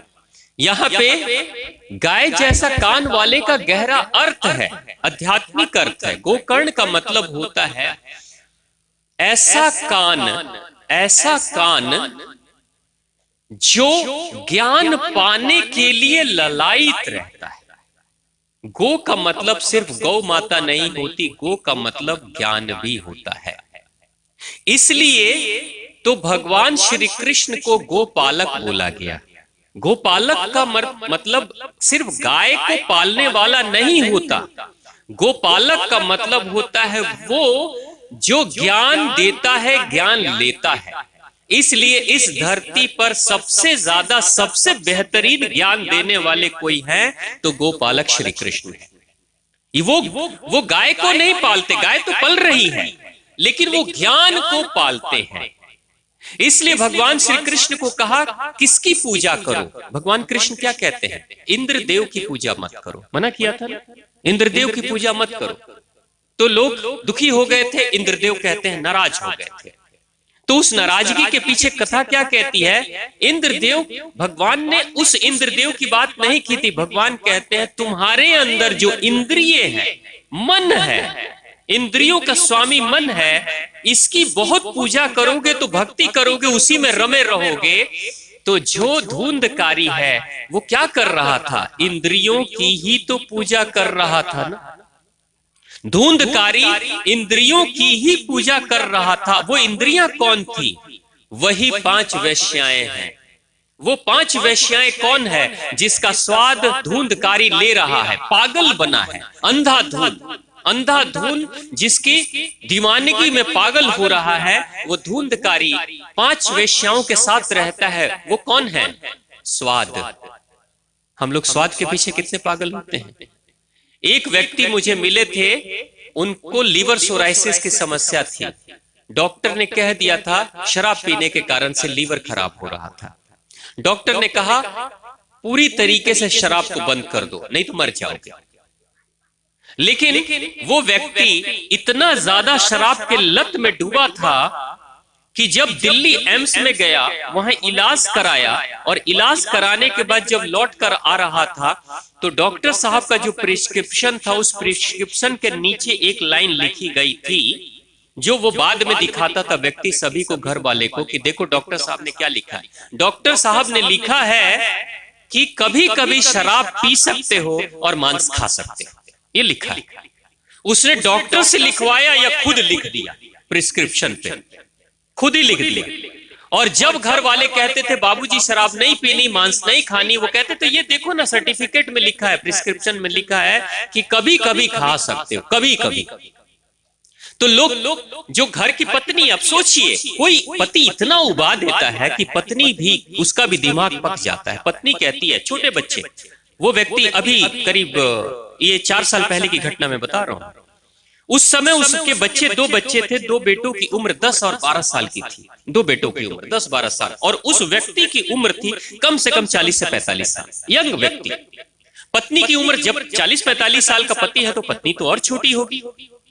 यानी कि एक भरा पूरा सुखद परिवार, खुशहाल परिवार, उज्जवल भविष्य वाला परिवार। वो व्यक्ति जब शराब के आदत में डूब जाता है तो सर्टिफिकेट पे लिखवा के लाता है या खुद ही लिख देता है उसी हैंडराइटिंग में, या किसी से लिखवा लाता है कि शराब में कभी कभी पी सकता हूं, मांस में कभी कभी खा सकता हूं। जो उसकी अर्धांगिनी है, पत्नी है, उसको पता है कि ये मर जाएगा तो मैं विधवा हो जाऊंगी, लेकिन बावजूद उसके व्यवहार के कारण से कहती है जो खाना है खाओ, जो पीना है पियो, आप जैसे रहना है रहो। वो व्यक्ति खाते रहा, पीते रहा, और हॉस्पिटल से लौटने के ठीक 1.5 महीने के बाद उसकी मृत्यु हो गई, ठीक 1.5 महीने के बाद। यानी उस व्यक्ति को किसने मारा? उस व्यक्ति को उसकी जुबान ने मारा। स्वाद, ये शराब में या मांस में स्वाद ही तो है, वो स्वाद छूट नहीं पा रहा है। वही है स्वाद, स्वाद का सुख। कथा क्या कहती है? अगर हम में से भी किसी को भी किसी चीज की लत पकड़ ली है, कोई लत आप लोग के पास है? कोई लत? हाथ उठाइए कोई, खाने पीने की। भाई ये तो हम छोड़ नहीं सकते। माता जी कौन सा लत है बताइए? चाय, चाय की लत। हाँ वो तो मुझे पता था। हाँ, चाय नहीं छूट सकती। कोई भी भागवत कथा क्या कहती है? ये भागवत कथा हम सबको कह रही है, स्वाद चाहे कोई भी हो, अगर किसी भी स्वाद ने आपको पकड़ लिया गुलामी के स्तर पर, स्वाद ने पकड़ लिया गुलामी के स्तर पर, अगर आप उसकी गुलामी कर रहे हो तो आपको आप ही का स्वाद मारेगा। इसलिए गुलामी मत करिए। चाय पीना है पीजिए, कभी एक प्रयोग करिए, कभी मन में निर्धारित कर दीजिए चाय नहीं पिएंगे 4 दिन, देखते हैं क्या होता है। यानी मालिक बनिए। भागवत कथा क्या कहती है? आप स्वामी बनिए, आप मालिक बनिए, आप गुलाम मत बनिए। क्योंकि गुलामों को मुक्ति नहीं मिलती, मुक्ति तो मालिक को मिलती है ना। जिस दिन चाहेगा मालिक घर छोड़ के निकल लेगा, बिजनेस व्यापार छोड़ देगा, मालिक ही छोड़ सकता है, गुलाम कैसे छोड़ देगा? यानी गुलामी किसी की ना करे। आपका मन करता है कि चाय जरा देखें, जैसे किसी को है पकौड़े खाने की, चॉकलेट खाने की, किसी को है छोले भटूरे खाने की, बर्गर खाने की, पिज्जा खाने की, तो बेटा कभी सोचो मुझे इसकी गुलामी नहीं करनी। सामने है बर्गर है, पिज्जा है, चॉकलेट है, चाय है, कॉफी है, छोले है, भटूरे है, मुंह में पानी तो नहीं आ रहा है? कुछ भी हो, आप अपने मन को इतना दृढ़ बनाओ कि मैं नहीं खाऊंगा। माता जी कल चाय छोड़ के देखी तो तनी का हाल होता। देखिए यही तो करना है। भागवत कथा का मतलब आप यजमान हैं, आप ही तो भागवत कथा से मुक्ति के लिए कथा सुन रही हैं। तो मुक्ति कैसे मिलेगी? छोटी छोटी चीजों से मुक्ति मिलती है। कोई भी बड़ा वृक्ष है, उस बड़े वृक्ष को जब आप काटेंगे तो क्या सीधा जड़ काट देंगे? नहीं, किसी भी बड़े वृक्ष को काटा जाता है छोटी टहनियों को, छोटी डालियों को पहले काटा जाता है, और काट काट के पूरा वृक्ष जब खाली कर दिया जाता है तब मेन तना को काटा जाता है। ये बुद्धिमान लोग यही करते हैं। यानी भगवान भागवत कथा के माध्यम से क्या कह रहे हैं कि मुक्ति किससे चाहिए? बुरी आदतों से चाहिए, इंद्रिय सुख से चाहिए, लत से चाहिए, क्योंकि हम उसकी गुलामी कर रहे हैं। इसी गुलामी से तो मुक्त करने के लिए प्रयास करना है। तो जीवन मरण की मुक्ति तो दूर की बात है, मैं तो एक ही मुक्ति की बात कर रहा हूं, चाय छोड़िए। कितना कठिन हो रहा है ना? लेकिन फिर भी माता जी आप प्रण करिए कि मुझे चाय छोड़नी है, कल चाय नहीं पिएंगे, करके देखिए क्या हो जाएगा। सर में दर्द होगा, मैं उसका उपाय बता दूंगा क्या करना है। आपको करना क्या है? चाय छोड़ना है कल, चाय मत पीजिएगा, गर्म पानी कर लीजिएगा चाय की तरह। छोटे से अदरक के छोटे टुकड़े काट लीजिएगा, उसको पानी में डाल दीजिएगा, ठीक है, और खूब खौलाइएगा चाय की तरह ही। थोड़ा गुड़ भी डाल सकते हैं आप उसमें, तुलसी जी का पत्ता है तो वो डाल लें, ठीक है। थोड़ा लाल मिर्च, गोल मिर्च होता है ना, गोल मिर्च, गोल की जिसको बोलते हैं, वो आप डाल लीजिए, खौला लीजिए, कढ़ा बना लीजिए। चाय के समय पे कप में ही लेकर चाय की तरफ पीजिए, बस चाय मत पीजिए। चाय क्या नुकसान करती है? चाय पत्ती और चीनी, यही दो नुकसान करती है। दूध तो ठीक ही है, लेकिन चीनी, क्योंकि चीनी 17 तरह के केमिकल से चीनी बनती है। यानी आपके शरीर में केमिकल सुबह सुबह चला जाता है, जो बाद में यूरिक एसिड की समस्या होती है ना, एड़ी में दर्द, घुटने में दर्द, घुटने का ग्रीस खराब हो जाता है, जोड़ों का दर्द होने लगता है, उठने बैठने में दिक्कत होती है। ये सब क्या है? ये चाय आपके घुटने के, जोड़ों के, कंधे के जगह पर जो ग्रीस है, चिकनाहट है, उसको खा जाती है चाय। कभी चाय का प्रयोग करिएगा। आप चाय पत्ती लीजिएगा, एक चिटकी, 1 लीटर दूध में, गाय का हो चाहे भैंस का हो, भैंस के दूध में हो सकता है मात्रा ज्यादा हो, गाय में थोड़ी कम हो। 1 लीटर दूध में कितना खोआ निकलता है या छेना कितना निकलता है? 1 लीटर दूध में कितना बाबूजी, कितना? 1 लीटर दूध में कितना निकलेगा? 200 ग्राम, ठीक है, 200 ग्राम निकलता है। एक दिन 1 चिटकी चाय पत्ती डालकर खौला लीजिएगा दूध को, बढ़िया से छेना तब निकालिए या खोया निकालिए, और दूसरे दिन बिना चाय पत्ती डाले हुए खौला के छेना निकालिए। एक दिन जिस दिन चाय पत्ती डालते हैं उस दिन खोए की मात्रा, छेने की मात्रा कम हो जाती है, खोए की मात्रा कम हो जाएगी। लेकिन जिसमें चाय पत्ती नहीं डालेंगे उसमें उसकी मात्रा ज्यादा रहेगी, यानी कि मलाई ज्यादा। इसका मतलब क्या कि जो दूध में चिकनाहट है वही क्रीम है, उसी क्रीम को चाय पत्ती सुखा देती है। ये चाय का गुण है। आप जो व्यक्ति रोज चाय पीता है तो उसके जीवन में क्या होता है, सबसे पहले चाय शरीर के सारे ग्रीस को सुखाती है और पेट को भी सुखाती है। इसलिए कई बार लोगों को कब्ज की शिकायत, कॉन्स्टिपेशन की प्रॉब्लम होती है जो लोग लगातार चाय कॉफी पीते हैं। और कॉफी तो बड़ी बहन है, कॉफी चाय की भी बड़ी बहन है, यानी कि चाय अगर बहन है तो वो तो धुंधली है, उससे भी बड़ी है। तो ये स्थिति है। इसलिए देखिए, छोटी छोटी गुलामी को छोड़ना है, तो ये प्रयोग करके देखिए। तो पहला सुख, वो धुंधकारी को जो 5 वेश्याएं मिली है, वो धुंधकारी कोई और नहीं, हम ही है, हम ही है। और पहली वेश्या स्वाद, स्वाद। दूसरा स्पर्श, स्पर्श शारीरिक सुख, ये शारीरिक सुख वाली दूसरी वेश्या। तीसरी कर्ण सुख, शब्द।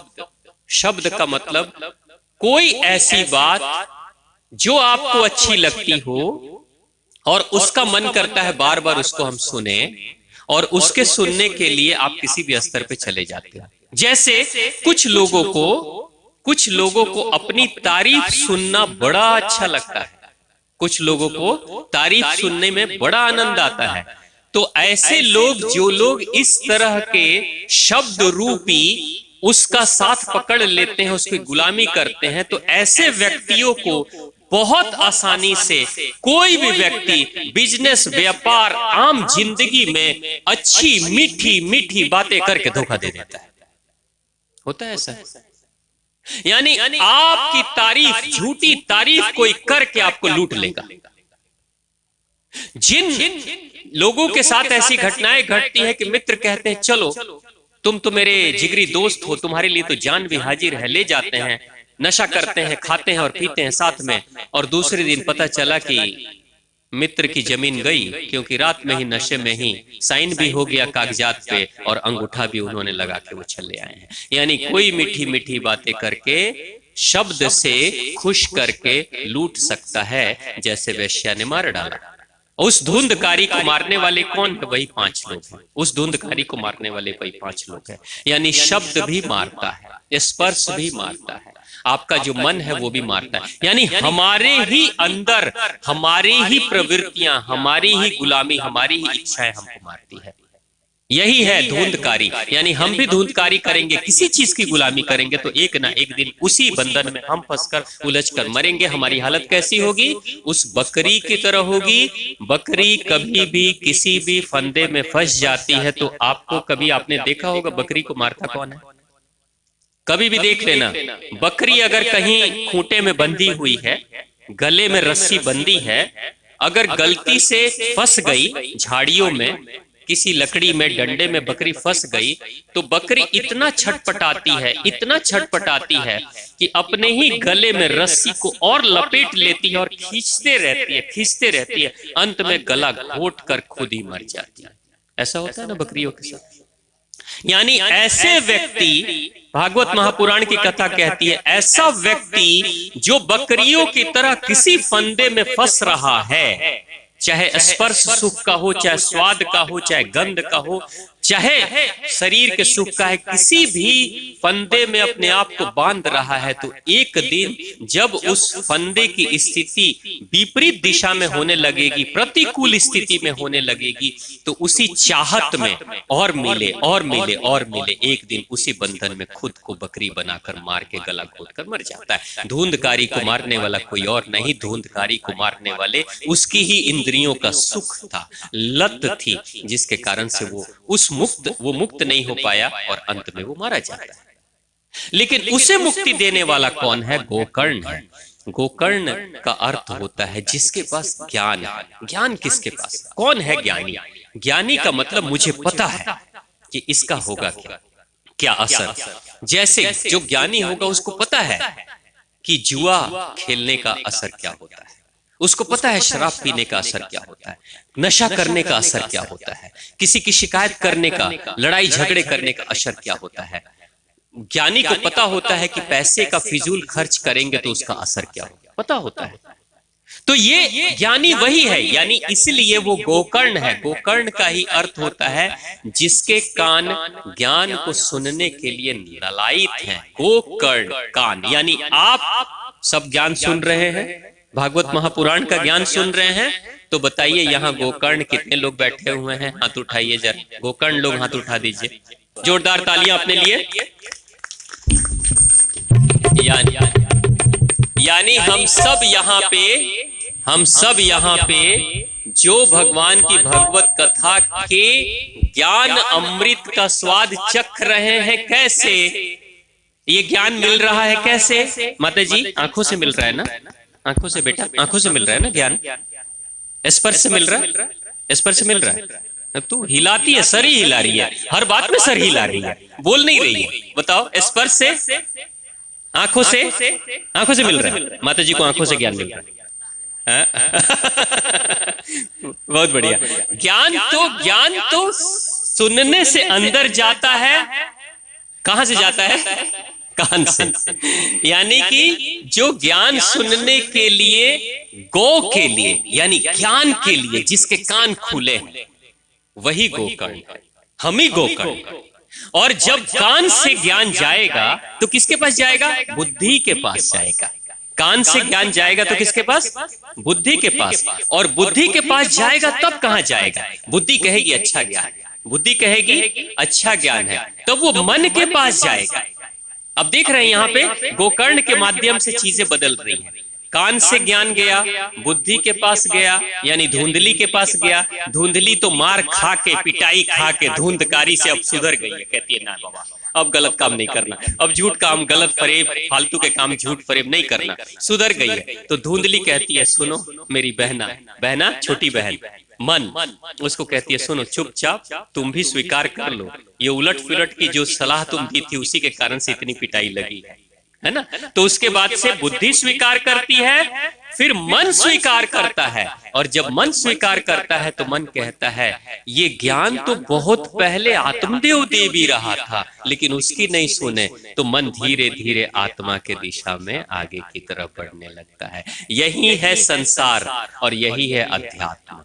संसार कहता है मन की सुनो, संसार कहता है जब आप संसार में रहेंगे तो मन की खुशी के लिए आप सब कुछ करेंगे, करेंगे ना।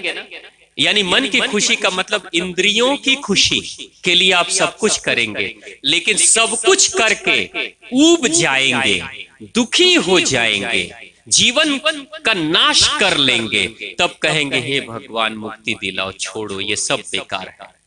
तो इसलिए कई लोग आपको मिलेंगे, वो कहेंगे सब कुछ कह के हम छोड़ दे ले बनी, अभी सब ना करे नहीं। कहते हैं ना सब कुछ कर लिए, सारा स्वाद चख लिए धुंधकारी की तरह, लेकिन ये किस्मत वाले लोग थे कि धुंधकारी की तरह पांचों ने मारा नहीं। अभी बीची में थोड़े किस्मत वाले थे, भगवान की कृपा हो गई कि पहले ही भगवान की प्रेरणा जगी और वापस हट गए, पीछे आ गए। तो यही लोग कहते हैं कि सब कुछ कह के अब छोड़ दे ले बनी, कान पकड़ ले बनी, अब ना, अब दोबारा ना। यानी कान भी वही पकड़ेगा ज्ञान के लिए जिसके कान खुलेंगे। यानी गोकर्ण बनना पड़ेगा, नहीं गोकर्ण बनेंगे तो आपका सगा भाई धुंधकारी होगा और घर छोड़ के तीर्थ यात्रा करवा देगा। गोकर्ण को तीर्थ यात्रा करनी पड़ी थी। तो ये हमारी ही स्थिति है। अब वो गोकर्ण मुक्ति दिलवा रहा है। अब एक माता और पिता है, दोनों की, उस माता पिता की दो संतानें हैं, एक संतान अच्छी, एक संतान बुरी हो जाएगी। अगर बुरी संतान होगी तो कष्ट देगी, अच्छी संतान होगी तो आपको सलाह देगी। इसलिए गोकर्ण सलाह अपने पिता को देता है, मेरे पिताजी क्यों इतना कष्ट झेल रहे हो, छोड़ दो, वन में चले जाओ, जंगल में चले जाओ, एक ना एक दिन यमराज भी आएंगे तो घर तो छुड़वा ही देंगे ना, बिजनेस व्यापार सब कुछ, धन दौलत सब तो छुड़वा ही देंगे, छीन लेंगे, उससे अच्छा स्वेच्छा से छोड़ दो। यानी गोकर्ण क्या कहता है, आप दो तरह की स्थिति देखिएगा। एक बच्चा है, ये जैसे छोटे बच्चे बैठे हुए हैं, ये खिलौने से खेलते हैं। इन बच्चों के खिलौने को आप कभी भी छीनिएगा, लीजिएगा, देंगे बेटा, तुम लोग अपने खिलौने देंगे किसी को? नहीं देंगे। उस खिलौने के लिए ये लोग उठा पटक कर देंगे, लड़ाई झगड़े कर देंगे, रोना धोना कर देंगे, सब कुछ कर लेंगे। लेकिन वही खिलौना वही उसी घर में है, 5 साल 10 साल के बाद ये बच्चे जब बड़े हो जाएंगे ना, तो कोई बच्चा खिलौना लेकर जाए खेले, इनको रोना धोना नहीं आएगा, लड़ाई झगड़ा नहीं। यानी कि जब आप बड़े हो जाते हो तो आपके अंदर इतनी समझदारी विकसित हो जाती है कि खिलौने के लिए रोते नहीं हो। तो आप लोग खिलौने के लिए रोते हो? आप में से कितने लोग हैं जो खिलौने के लिए रोते हैं, अपना खिलौना छोड़ना नहीं चाहते हैं? हाँ, ये बड़े। अब ये खिलौना क्या है? वो खिलौना माता जी सिर्फ घोड़े, गाड़ी और बंदूक और क्रिकेट और बॉल नहीं है। धन दौलत भी खिलौना है, घर द्वार भी खिलौना है, रिश्ते भी खिलौना है, पद और प्रतिष्ठा भी खिलौना है। एक ना एक दिन ये सब छूट जाने वाले हैं। इसलिए भागवत महापुराण कहती है, खिलौना जब छीना जाता है तो दुख होता है, स्वयं से छोड़ दो। स्वयं से छोड़ दोगे कोई दुख नहीं होगा। तो छीनता कौन है? जो व्यक्ति जितना ही ज्यादा मोह से भरा होता है, जीवन के मोह से, एक दिन जब जिंदगी उससे छीनी जाती है मृत्यु के रूप में, तो व्यक्ति व्यथित होता है, दुखी होता है, कष्ट में होता है और अंत में कष्ट से मरता है। लेकिन आगे जब जन्म लेता है तो किसी बेचैनी के मन से ही जन्म लेकर बेचैन माता पिता के घर में जन्म ले लेगा। यानी हमारी इस जन्म की यात्रा जहां पे समाप्त होगी, अगर बेचैनी में समाप्त होगी तो अगला भी जन्म बेचैनी वाला ही मिलने वाला है। तो गोकर्ण हमें यही बतला रहे हैं, यही समझा रहे हैं।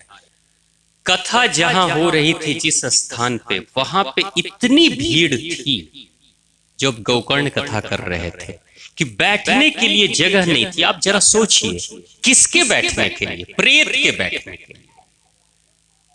एक इंसान जब बैठता है तो जगह चाहिए। आप बैठे हो तो कुछ जगह चाहिए ना आपको, 1 फीट 2 फीट की जगह तो चाहिए, तभी तो आप बैठोगे। एक प्रेत कितना छोटा होगा, एक भूत कितना छोटा होगा कि बांस में, इतने पतले से बांस के अंदर घुस के बैठा है। यानी कि कितनी कम जगह चाहिए थी उसको, लेकिन वो बांस के अंदर घुसकर बैठ रहा है। मगर जहां कथा हो रही है वहां पे ऐसे खचाखच भीड़ भरी पड़ी थी कि प्रेत को भी बैठने के लिए जगह नहीं थी। यानी लोगों की संख्या हजारों में रही होगी, तभी तो ऐसा हो सकता है ना। उस कथा में पूरी कथा हो गई 7 दिनों तक, लेकिन जितने भी कथा सुनने वाले लोग थे उसमें से मुक्ति किसको मिली?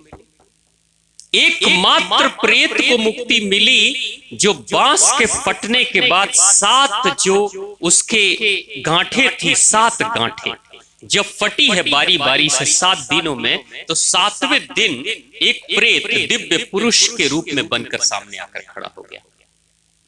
और जब सामने खड़ा हुआ तो उसने कहा कि कथावाचकों की आपके कारण से मुझे मुक्ति मिली, मैं तो तर गया। लेकिन प्रश्न ये उठता है कि प्रेत के लिए कथा तो गोकर्ण ने कहा था कि मैं कथा तुम्हें सुनाने के लिए करूंगा, लेकिन कथा तो हो रहा था इंसानों के लिए ना, भूतों के लिए कथा थोड़ी होती है, प्रेतों के लिए कथा थोड़ी होती है। प्रेतों के लिए कोई कथा नहीं हो रही थी। प्रेत सुन लिया, सदस्य नहीं था, कथा का श्रोता वो नहीं था, लेकिन वो खुद जाकर सुनता है और उसको मुक्ति मिलती है। तो सनकादिक ऋषियों ने, जो सोनकादिक ऋषि हैं, वो सुत जी महाराज से बाद में नैमिषारण्य में पूछते हैं कि हे प्रभु, हे गुरुवर, उसको मुक्ति क्यों मिली, बाकी लोगों को क्यों नहीं मुक्ति मिली? तो उन्होंने कहा कि मुक्ति देने वाला कौन है? आप ही का मन है। आपका मन जितना ही जिज्ञासा से भरा होगा, उतना ही आसानी से आप किसी चीज को ग्रहण कर लोगे। आप जिंदगी में हमेशा याद रखना, जितना ही ज्यादा तीव्र भूख लगी होती है या प्यास लगी होती है, उतना ही तीव्रता से आप किसी चीज को ढूंढते हो। भूख जितनी कम होगी प्यास जितनी कम होगी उतना ही पानी का तलाश बहुत मुश्किल से करोगे आप। गांव में कहावत कही जाती है कि धक्के मार के किसी को पेड़ पे चढ़ाओगे ना तो उसका पका हुआ फल नहीं खा सकते आप। बाबूजी, ये कहावत कहते हैं कि धक्के मार के किसी को आम के पेड़ पे चढ़ाओगे तो उसके लाए हुए पके फल को आप नहीं खा सकते। क्यों? क्योंकि वो बिना मन का पेड़ पे चढ़ रहा है, किसी के दबाव में, प्रेशर में आके उसको कोई धक्का मार रहा है जाओ, तो वो क्या करेगा? जो भी नजदीक में पेड़ का फल मिलेगा, कच्चा हो पक्का हो कुछ भी हो, लेकर आ जाएगा, लो ये लो खा लो। लेकिन अगर स्वयं की इच्छा से, स्वयं के इंटरेस्ट से अगर कोई व्यक्ति आम के पेड़ पे चढ़ता है और जिस किसी को फल देना है उसके प्रति हृदय में बहुत प्रेम है, करुणा है, भक्ति है, तो उस व्यक्ति के लिए मीठे आम चाहे किसी भी डाली पे हो, वो ढूंढ कर जाएगा, लेकर आएगा और उसको मीठा आम खिलाएगा। बाबूजी, यानी आपके हृदय में श्रद्धा बहुत गहरी हो तो उस दिन जो प्रसाद आप बनाओगे वो बहुत ही स्वादिष्ट होगा। रोज आप दाल चावल रोटी सब्जी बनाते हैं रोज, लेकिन जिस दिन सत्यनारायण भगवान की कथा होती है घर में, उस दिन का प्रसाद स्वादिष्ट होता है या नहीं होता है? होता है। क्यों? उस दिन क्यों होता है? बनाने वाले आप हो, उसके पहले भी आप ही बना रहे थे, उसके बाद भी आप ही बनाओगे, लेकिन उस दिन वही दाल है, वही चावल है, वही खीर है, वही सब कुछ है। जिस दिन सत्यनारायण भगवान की कथा आपके घर में होगी, उस दिन जब आप प्रसाद बनाने जाओगे तो आप क्या सोचोगे? चावल भी धोओगे, सब्जी भी धोओगे, आटे को भी गूंथोगे, चूल्हे को भी साफ करोगे ना, तो भगवान का प्रसाद बनाना है।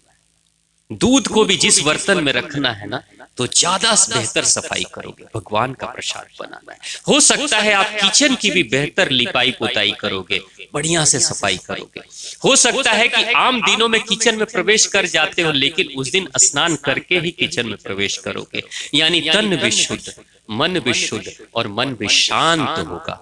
और तब आप किसी भी चीज को शुरू करने से पहले, कुछ भी शुरू करने से पहले, सबसे पहले आप अपने मन से कहोगे आज भगवान के लिए प्रसाद बनाना है। किसके लिए बनाना? भगवान के लिए प्रसाद बनाना है। हर क्षण, हर पल जब आप छलनी भी चलाओगे, कड़छल भी चलाओगे, या रोटी भी पकाओगे, या पूड़ियां पकाओगे, या खीर बनाओगे, तो ध्यान में कौन चलेंगे? भगवान। भगवान के लिए प्रसाद, भगवान के लिए प्रसाद।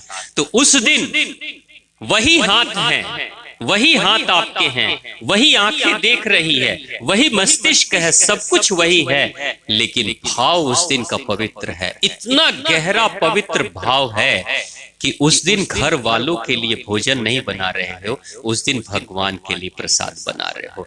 तो इसलिए भोजन और प्रसाद के स्वाद में अंतर आ जाता है। आप कल से आपके घर वालों के लिए भी भोजन बनाओ और ये सोचकर बनाओ कि प्रसाद है, ये भोजन नहीं है, अंतर हो जाएगा। भाव से स्वाद बढ़ता या घटता है। इसलिए कहा जाता है कि कोई माँ जो खाना बना रही है, अगर वो रो रही होगी तो उससे खाना मत बनवाना। अगर दुखी होगी तो खाना मत बनवाना, क्योंकि वो जहर परोसेगी। वो दुखी होकर, दुखी भाव से जो खाना बनाएगी ना, वो अग्नि के संपर्क में अपने भाव को, दुख वाले भाव को अग्नि के साथ मिलाएगी, और अग्नि जिस किसी चीज को पाती है उसको 10 गुना ज्यादा बढ़ा देती है। आप जरा सोचिए, घी, 1 चम्मच घी आप सब में बांट दिया जाए तो घी का स्वाद मिलेगा आप लोग को? कितना मिलेगा? एक मिर्च टुकड़े टुकड़े में काट काट के इतने लोगों में बांट दिया जाए आप सब में, किसको तीखा लगेगा? मिर्च लगेगी? तीखी मिर्च नहीं ना, इतनी छोटी होगी, मतलब बहुत ही छोटी होगी। सोचो इतने लोगों में बांटा जाए, मगर उसी एक मिर्च को यहां मैं इस दीपक में जला दूं, फिर क्या होगा? खांसी सबको आ जाएगी? आ जाएगी ना? यानी अग्नि क्या करती है? जिस किसी भी चीज को प्राप्त करती है अग्नि, उसके अणु और परमाणुओं में तोड़कर और ज्यादा विस्तारित करके दूर दूर तक फैला देती है। 1 चम्मच घी का कोई स्वाद नहीं मिलेगा, लेकिन 1 चम्मच घी को आप आग में जला दो, यहीं पे आप सबके पास खुशबू चली जाएगी। चली जाएगी ना, होता है नहीं। तो ये आग सिर्फ चमड़ा जला दो, चमड़े के छोटे से टुकड़े को आप आग में जला दो, बदबू दूर दूर तक फैल जाएगी। तो आप जरा सोचिए, सबसे ज्यादा अग्नि के पास कौन रहता है, स्त्री या पुरुष? स्त्री। आप सबसे ज्यादा अग्नि देव के समीप रहते हो अपने रसोई घर में, किचन में। वो रसोई घर नहीं है, वो यज्ञशाला है आपकी। यज्ञ कर रहे हो, हर चीज को आग पे पका रहे हो यज्ञशाला में। यज्ञ के पास बैठकर ऋषि मुनि जब यज्ञ करते हैं तो पवित्र मन में भाव रखते हैं, मंत्र जाप करते हैं, भगवान का नाम लेते हैं। और उसी यज्ञशाला में जो गैस स्टोव के रूप में है, उसमें जाकर हम लोग क्या कहते हैं? एक माता जी से मैंने पूछा कि खाना बनाती हैं तो कैसा लगता है? बहुत खराब लगता है। मन में सोचती हूं मुझे तो इन लोगों ने नौकर बना दिया है, मैं खाना ही बनाते रहती हूँ, इसीलिए तो आई हूं यहाँ। यानी मन में ऐसे विचार चलते रहते हैं। तो आप अगर कोई स्त्री, कोई माँ, कोई बहन अगर दुखी होकर खाना बना रही है तो क्या है, वो सिर्फ सब्जी नहीं पका रही है, रोटी नहीं पका रही है, वो अपने भाव को, दुख के भाव को उस अग्नि में भी अनजाने रूप से, अदृश्य रूप से, जैसे बथुए के बीज को कोई नहीं डालता लेकिन जमीन में पड़ जाता है और समय के साथ विस्तार करता है, उसी तरीके से अदृश्य रूप से हम उस अग्नि में दुख के भाव को मिला रहे हैं। और वो अग्नि शांत भाव से बहुत साइलेंटली उस दुखद भाव को कई गुना बढ़ाकर हमारे ही सब्जी में, दाल में, चावल में, खीर में डालते रहती है, मिलाते रहती है। यानी भोजन सिर्फ भौतिक तत्व नहीं है, भोजन भाव और भौतिक वस्तुओं का मिश्रण है, भाव भी है। प्रसाद में पवित्रता के भाव मिल जाते हैं तो एक साधारण भोजन भी प्रसाद बन जाता है, यानी पवित्र भाव है। और अगर भाव नहीं मिले तो प्रसाद भी वो सिर्फ भोजन है। तो आप भी यही काम करते हो, आप किस तरह के भाव को मिला रहे हो। जिस तरह के जैसे भाव आप मिलाओगे उसके अनुसार से आपकी जिंदगी उसी दिशा में बढ़ने लगेगी। तो गोकर्ण का जो भाई है धुंधकारी, इतनी पिटाई खा चुका है अपनी जिंदगी में, चोरी किया, डकैती किया, वेश्यावृत्ति किया, अंत में उन्हीं वेश्याओं ने मार के मारने की कोशिश की, हड्डी तोड़ देने की कोशिश की, फांसी लगाकर मारने की कोशिश की, नहीं मरा। अंत में उसके मुंह में आग डालकर जला दिया। कितना तड़प तड़प कर मरा होगा। और उसके बाद से वो प्रभु के लोक में भी नहीं जाता है, वो पिचास बन जाता है, वो भूत और प्रेत बन जाता है। और भूत प्रेतों की स्थिति ऐसी होती है, भूत प्रेत कहीं भी गंदगी वाली जगह पे रहते हैं, अच्छी जगह पे नहीं रहते, गंदगी वाली जगह पे। बताइए, जिंदगी में तो ढेर सारी गंदगी और दुख तो मिला ही, जिनसे दोस्ती नाता किया उन्होंने भी धोखा दिया और अंत में भूत प्रेत बन गया, यानी अच्छे लोगों का सानिध्य भी नहीं मिला। तो व्यक्ति जब बहुत भूखा होता है ना, बहुत भूखा व्यक्ति होता है, तो वो भोजन को बहुत तीव्रता से ढूंढता है, बहुत तीव्रता से। आप जरा सोचिए, आप सड़क पे जाते हैं कहीं, तो आपको सड़क के किनारे अगल बगल में आते जाते लोग दिखाई देते होंगे, घर दिखते होंगे, दुकानें दिखती होंगी, सब दिखते हैं ना। लेकिन एक स्थिति मैं बताता हूं, भगवान न करे कभी ऐसा हो, लेकिन मैं एक उदाहरण के रूप में ये स्थिति बता रहा हूं। किसी दिन घर से बाहर हो, 5 किलोमीटर दूर बाहर हो, और उस दिन अचानक से आपको खबर मिल जाती है कि आपके घर में आग लग गई है। ये खबर मिल गई, किसी ने खबर दे दी फोन पे, आपके घर में आग लग गई है। उस दिन आप पैदल हो, आपके पास कोई गाड़ी नहीं है, लेकिन उस दिन जब आप अपने घर की दिशा में चलोगे, जब घर में आग लगेगी तो चलोगे कि दौड़ोगे, भागोगे? कौन है जिसके घर में आग लगेगी, दुकान में आग लग जाएगी तो चलेगा? वो दौड़ेगा, वो भागेगा। कोई आपको लिफ्ट दे ना दे, किसी की गाड़ी मिली ना मिली, सड़क मिले, पगडंडी मिले, कीचड़ मिले, तालाब मिले, जहां से मिले, जो भी शॉर्टेस्ट वे है, शॉर्टकट रास्ता, उस रास्ते पे आप चलोगे। और उस दिन, जिस दिन घर में आग लगी होगी, उस दिन न सड़क पे चलने वाले लोग दिखेंगे, न कोई दुकान दिखेगी, न स्कूल, न कॉलेज, कुछ नहीं दिखेगा। क्यों? क्योंकि आपके मन में आग दिख रही है। बस एक चीज को पाना है, जल्द से जल्द घर पहुंचना है, आग बुझानी है, नहीं तो मेरी सारी संपत्ति जल जाएगी। जब मन में एक लक्ष्य है, एक टारगेट है, तो उसके बाद कुछ दूसरा नहीं दिखता है। जो बच्चे पढ़ाई करते हैं और कहते हैं पढ़ाई में मन नहीं लग रहा है, इसका मतलब आपके जीवन का टारगेट एक नहीं है। पढ़ाई कर रहे हो ऑप्शन के रूप में, चलो ये भी कर लेते हैं, मम्मी पापा बोलते हैं तो चलो ये भी कर लेते हैं, ठीक है, मन तो है नहीं फिर भी कर लेते हैं। तो वैसे बच्चे पढ़ाई तो खूब करते हैं, किताबें भी खोल देते हैं, लेकिन किचन से जो पकौड़े की खुशबू आती है तो ध्यान वहीं लगाए रखते हैं। होता है कि नहीं?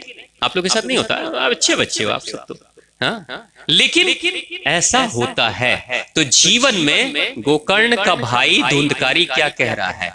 मैंने जीवन में बुराइयां कर कर के इतना कष्ट झेला कि जिस दिन कल्याण के लिए एक मौका मिला, भगवान सूर्य देव ने कहा कि भागवत कथा सुनेगा तो कल्याण होगा, तो भगवान सूर्य देव ने सिर्फ उसके लिए थोड़ी बोला था। उन्होंने कहा जो भी भागवत कथा सुनेगा, भागवत कथा मुक्ति दे देती है सभी को। लेकिन समस्या क्या है? भूख किसमें थी? भागवत कथा सुनने की, मुक्ति पाने की। आसन न मिले कोई फर्क नहीं पड़ता है, बांस में घुस के रहना पड़े तो भी रहूंगा, खाऊंगा नहीं, पीऊंगा नहीं, उपवास करूंगा। उपवास का मतलब होता है प्रभु के सानिध्य में बैठना। उपवास का मतलब सिर्फ खाना छोड़ देना नहीं होता है। कई माताएं करती हैं, उपवास करती हैं, चलो आज मेरा उपवास है, ठीक है, और वो सोचेंगे क्या? साबूदाने का खिचड़ी, साबूदाने का खीर, 1 दर्जन केला, आधा दर्जन और 1 किलो अंगूर, किशमिश, ड्राई फ्रूट आ जाता तो अच्छा रहता। आप देखिएगा कभी भी आम दिनों में एक माता जितना कैलोरी में खाना खाती है, उससे कई गुना कैलोरी तो ये फ्रूट्स और ड्राई फ्रूट्स में खा जाती है उस दिन, और अंत में दूध भी। आज कहती है हम उपवास, आज तो उपवास बनी, हम आज कहाँ कुछ खाए के नहीं खे, आज तो भूखल बनी। हाँ, ऐसे भूखे अगर भारत में हो जाएं तो भारत भूखमरी हो जाएगी। यानी आप उपवास किस लिए कर रहे हो? उपवास का मतलब होता है उपवास। उप का मतलब नजदीक, वास का मतलब बैठना। जैसे बाबूजी यहाँ बैठे हैं ना, भगवान के पास बैठे हैं, उपवास, भगवान के नजदीक बैठे हैं आसन ग्रहण करके, ये उपवास कर रहे हैं बाबूजी। बाबूजी कुछ खा पी तो नहीं रहे? अभी खा नहीं रहे ना कुछ? नहीं। मन से भी तो नहीं खा रहे ना, मन में तो कुछ नहीं चल रहा है। नहीं, हाँ ठीक। यानी ये होता है उपवास। बाबूजी यहाँ बैठ के उपवास कर रहे हैं। जब आपका मन भगवान की भक्ति में इतना रम जाए, इतने भजन और कीर्तन में डूब जाओ कि खाना पीना ही भूल जाओ, उसी को कहते हैं उपवास। उसी को उपवास कहते हैं। नहीं तो खाना छोड़ना तो नेता लोग करते हैं, जिसको अनशन करते हैं वो दिल्ली में लाल किला में बैठ के अनशन करते रहते हैं ना। वो अनशन है, उनको अपनी मांग पूरी करनी है। खाना छोड़ दिया, पीछे से जूस पी लिया, धीरे से पीछे से कोई बढ़ा देता है, अपने कंबल के नीचे से सॉल के अंदर से धीरे से स्ट्रॉ लगा के जूस पी लेते हैं। हम तो उपवास में बैठे हुए हैं, अनशन में बैठे हैं, सरकार हमारी मांगे पूरी करो। और कोई मरता नहीं है उसमें से। 10-10, 20-20 दिन तक उपवास में अनशन में रहते हैं, लेकिन आराम आराम से जूस तो मिलते रहते हैं ना पीछे से। हाँ, तो ये धोखा किसको दे रहे हैं? वो तो सरकार को धोखा दे रहे हैं। लेकिन जब हम भगवान की पूजा कर रहे हैं तो भगवान को क्या धोखा देना? तो आप जरा सोचिए कि जिस दिन आप उपवास करते हैं उस दिन कितना ध्यान आप भगवान का करते हैं। अगर भगवान का बहुत ध्यान करते हैं, एक माता जी को मैंने देखा 25 सालों से गायत्री मंत्र का जाप करती थी, 25 सालों से। ये जो धुंधकारी था ना, धुंधकारी प्रेत था, अपने भाई को संदेश देना चाह रहा था, लेकिन गोकर्ण के पास जा नहीं पाता था। वो गोकर्ण को पकड़ना चाहता था वो कि तुम जल्दी से मुझे मुक्ति दो, लेकिन गोकर्ण के पास क्यों नहीं जाता था? क्योंकि गोकर्ण वर्षों से गायत्री मंत्र का जाप कर रहा था, और गायत्री मंत्र के जाप के कारण से गोकर्ण के चारों तरफ एक ऐसी शक्ति जागृत हो गई थी, सुरक्षा कवच, जिसको छू नहीं पा रहा था। उस सुरक्षा कवच के कारण से धुंधकारी अपने भाई के पास आ नहीं पा रहा था। यानी इतनी शक्ति थी उस गायत्री मंत्र के जाप में जो गुरु ने दिया था। तो अब बताइए, गोकर्ण अपने अंदर ऐसी शक्ति जगा लेता है कि भूत पिशाच भी उसके पास नहीं आ पाते। मैंने माता जी को देखा, गायत्री परिवार से जुड़ी हुई थी हरिद्वार से, और जाप कर रही थी। सुबह के वक्त है, करीब 7:30-8 बजे के आसपास। मैं उस समय उनके घर में था। तो पूरा जाप माता जी कर ली, लगभग आधे घंटे जाप करती, जाप कर ली। उसके बाद से मैंने पूछा, माता जी ये जाप कब से कर रही हैं? तो माँ ने कहा कि 25 साल से कर रहे हैं। 25 साल से गायत्री परिवार का गीता गायत्री मंत्र का जाप वो कर रही हैं, 25 साल से। मैंने कहा कि कुछ परिवर्तन हुआ? नहीं, गुरुजी ने कहा जाप करो तो जाप करती थी, जाप करती हूँ, बस कोई खास तो नहीं होता, बस चलता है, ठीक है जाप करना है, गुरुजी ने कहा है, वादा करा दिया है तो मैं कर रही हूँ। तो मैंने कहा कुछ नहीं हुआ? तो ना, नहीं कुछ नहीं हुआ, ऐसे ही 25 साल गुजर गए। अब देखिए हुआ क्या, क्यों नहीं हुआ, क्या नहीं, क्या कारण था? क्या गायत्री मंत्र में कोई कमी थी या गुरुजी के वक्तव्य में कोई कमी थी? अब माता जी ने क्या किया, उसी दिन मैंने देखा, जब माता जी जाप करने बैठ गई, बहू को बोल दी, किचन में बहू को बोल दी कि हम जाप करने जा रहे हैं, तुम ध्यान देना, ठीक है? छोटा बच्चा घर में था। माला माला जाप कर रही है, चल रहा है। बहू देखो तो बाबू ठीक से सोया है ना, गिर तो नहीं रहा है बिस्तर पे? फिर जाप चल रहा है, चल रहा है। बहू देखो तो दरवाजा खुला है, कहीं कुत्ता तो नहीं घुस गया? फिर जाप शुरू। बहू दूध चढ़ा के आए थे, कहीं गिर तो नहीं रहा है? फिर जाप शुरू। बहू जल्दी नाश्ता बना दो, बच्चों को स्कूल जाना है। जाप चल रहा है। मैंने कहा माता जी आपको गुरुजी ने कहा था गायत्री मंत्र का जाप करना, तो मैं गायत्री मंत्र का जब आप जाप कर रही थी तो गायत्री मंत्र में कुत्ता कैसे घुसा था? दूध कहां से चला आया? उसमें बच्चा कैसे चला आया? घर का दरवाजा कैसे खुल गया? तो आप बताइए, क्या इस तरीके का जाप कोई व्यक्ति 25 साल क्या 50 साल भी करेगा? कुछ होगा? आपका मन कहां है? आपके मन में तो कुत्ता है, आपके मन में तो बच्चा है, आपके मन में तो घर का दरवाजा खुला है, आपके मन में तो दूध चढ़ा है गैस के ऊपर। कुछ होगा? कुछ नहीं होगा। ये कर्म कांड है, करना है तो कर रहे हैं, मन से नहीं कर रहे। यही कारण था कि जितने लोग वहां कथा सुन रहे थे, अकेला एकमात्र गोकर्ण का भाई धुंधकारी, उसको मालूम है यही अंतिम विकल्प है। अगर ये गाड़ी छूट गई, अगर इस बार मुझे मुक्ति नहीं मिली तो पता नहीं आगे मिलेगी कि नहीं। उसके लिए जैसे बैठे हुए थे परीक्षित, 7 दिन के बाद, 7 ही दिन का समय है, डेडलाइन फिक्स है, उसी तरीके से धुंधकारी बैठा है, यही 7 दिन है। इस 7 दिनों में मुक्ति नहीं मिली तो जिंदगी भर भूत पिचासी रह जाऊंगा, फिर मुक्ति नहीं मिलेगी। वो सारा कुछ छोड़कर आत्म केंद्रित होकर सिर्फ और सिर्फ भगवान की कथा सुन रहा था लगातार 7 दिन। कहीं गया नहीं, कुछ भी खाया नहीं, जिस आसन पे बैठा बैठा ही रह गया और सुनते ही रह गया। जितना ही गहराई से सुना वैसे ही धीरे धीरे धीरे धीरे मुक्ति मिली। और वो जो 7 कोपल थे, यानी कि गांठें थी बांस की, वो फटी है। इसका मतलब क्या होता है? प्रत्येक व्यक्ति के शरीर में 7 कुंडलिनियां होती हैं, कुंडली चक्र 7 प्रत्येक व्यक्ति के। सबसे नीचे मूलाधार चक्र होता है, सबसे नीचे मूलाधार चक्र ही वो चक्र होता है जिसके कारण से व्यक्ति शारीरिक सुखों में, यौन सुखों में लिप्त होता है। तो पहले दिन की कथा के बाद, पहले दिन की कथा ही कहती है किसी तरह की बुराई अपने मन में मत रखना। वो बुराई चाहे ईर्ष्या का हो, द्वेष का हो, वासना का हो, क्रोध का हो, मत रखना। मैंने कल कहा था ना कि क्रोध नहीं करना। सुनने वालों के लिए शर्त क्रोध नहीं करना, कहा था ना बाबूजी? क्रोध नहीं करना है पहली शर्त। सुनने वाले भी क्रोध नहीं करेंगे और कथा कहने वाले भी क्रोध नहीं करेंगे। ये मैंने कल कहा था। तो आज आपने क्रोध क्यों किया? यानी कंट्रोल करना, मन की वृत्तियों पे कंट्रोल लगाना। जैसे ही व्यक्ति के अंदर के विकार को व्यक्ति छोड़ता है तो यही मन की गांठें हैं, वो गांठ फट जाती है, टूट जाती है। यानी पहले दिन मूलाधार की बुराइयों का जो बंधन था निर्लिप्तता नहीं आई थी, आसक्ति थी, लत था, नशा थी, वो सारा पहले दिन टूट जाती है। पहले दिन उसका एक चक्र शुद्ध हो जाता है, बुराई छोड़ दिया। अब बुराई कौन छोड़ता है? व्यक्ति ही पकड़ता है, व्यक्ति ही छोड़ता है। एक आदमी गया आम के पेड़ को ऐसे पकड़ लेता है और कहता है, अरे कोई छुड़ाओ, कोई छुड़ाओ, इसने मुझे पकड़ लिया, इसने मुझे पकड़ लिया, छुड़ाओ। तो अंत में क्या होगा? एक दूसरा व्यक्ति जाता है, ज्ञानी, वो कहता है, उसने नहीं पकड़ा, तुमने अपने हाथों को जकड़ रखा है, हाथों को खोलो। और वो धीरे धीरे हाथों को खोलता है और पेड़ की भुक्ति से, पेड़ के बंधन से मुक्त हो जाता है। यानी हम ही हैं जो पकड़ते हैं, हम ही हैं जो छोड़ते हैं।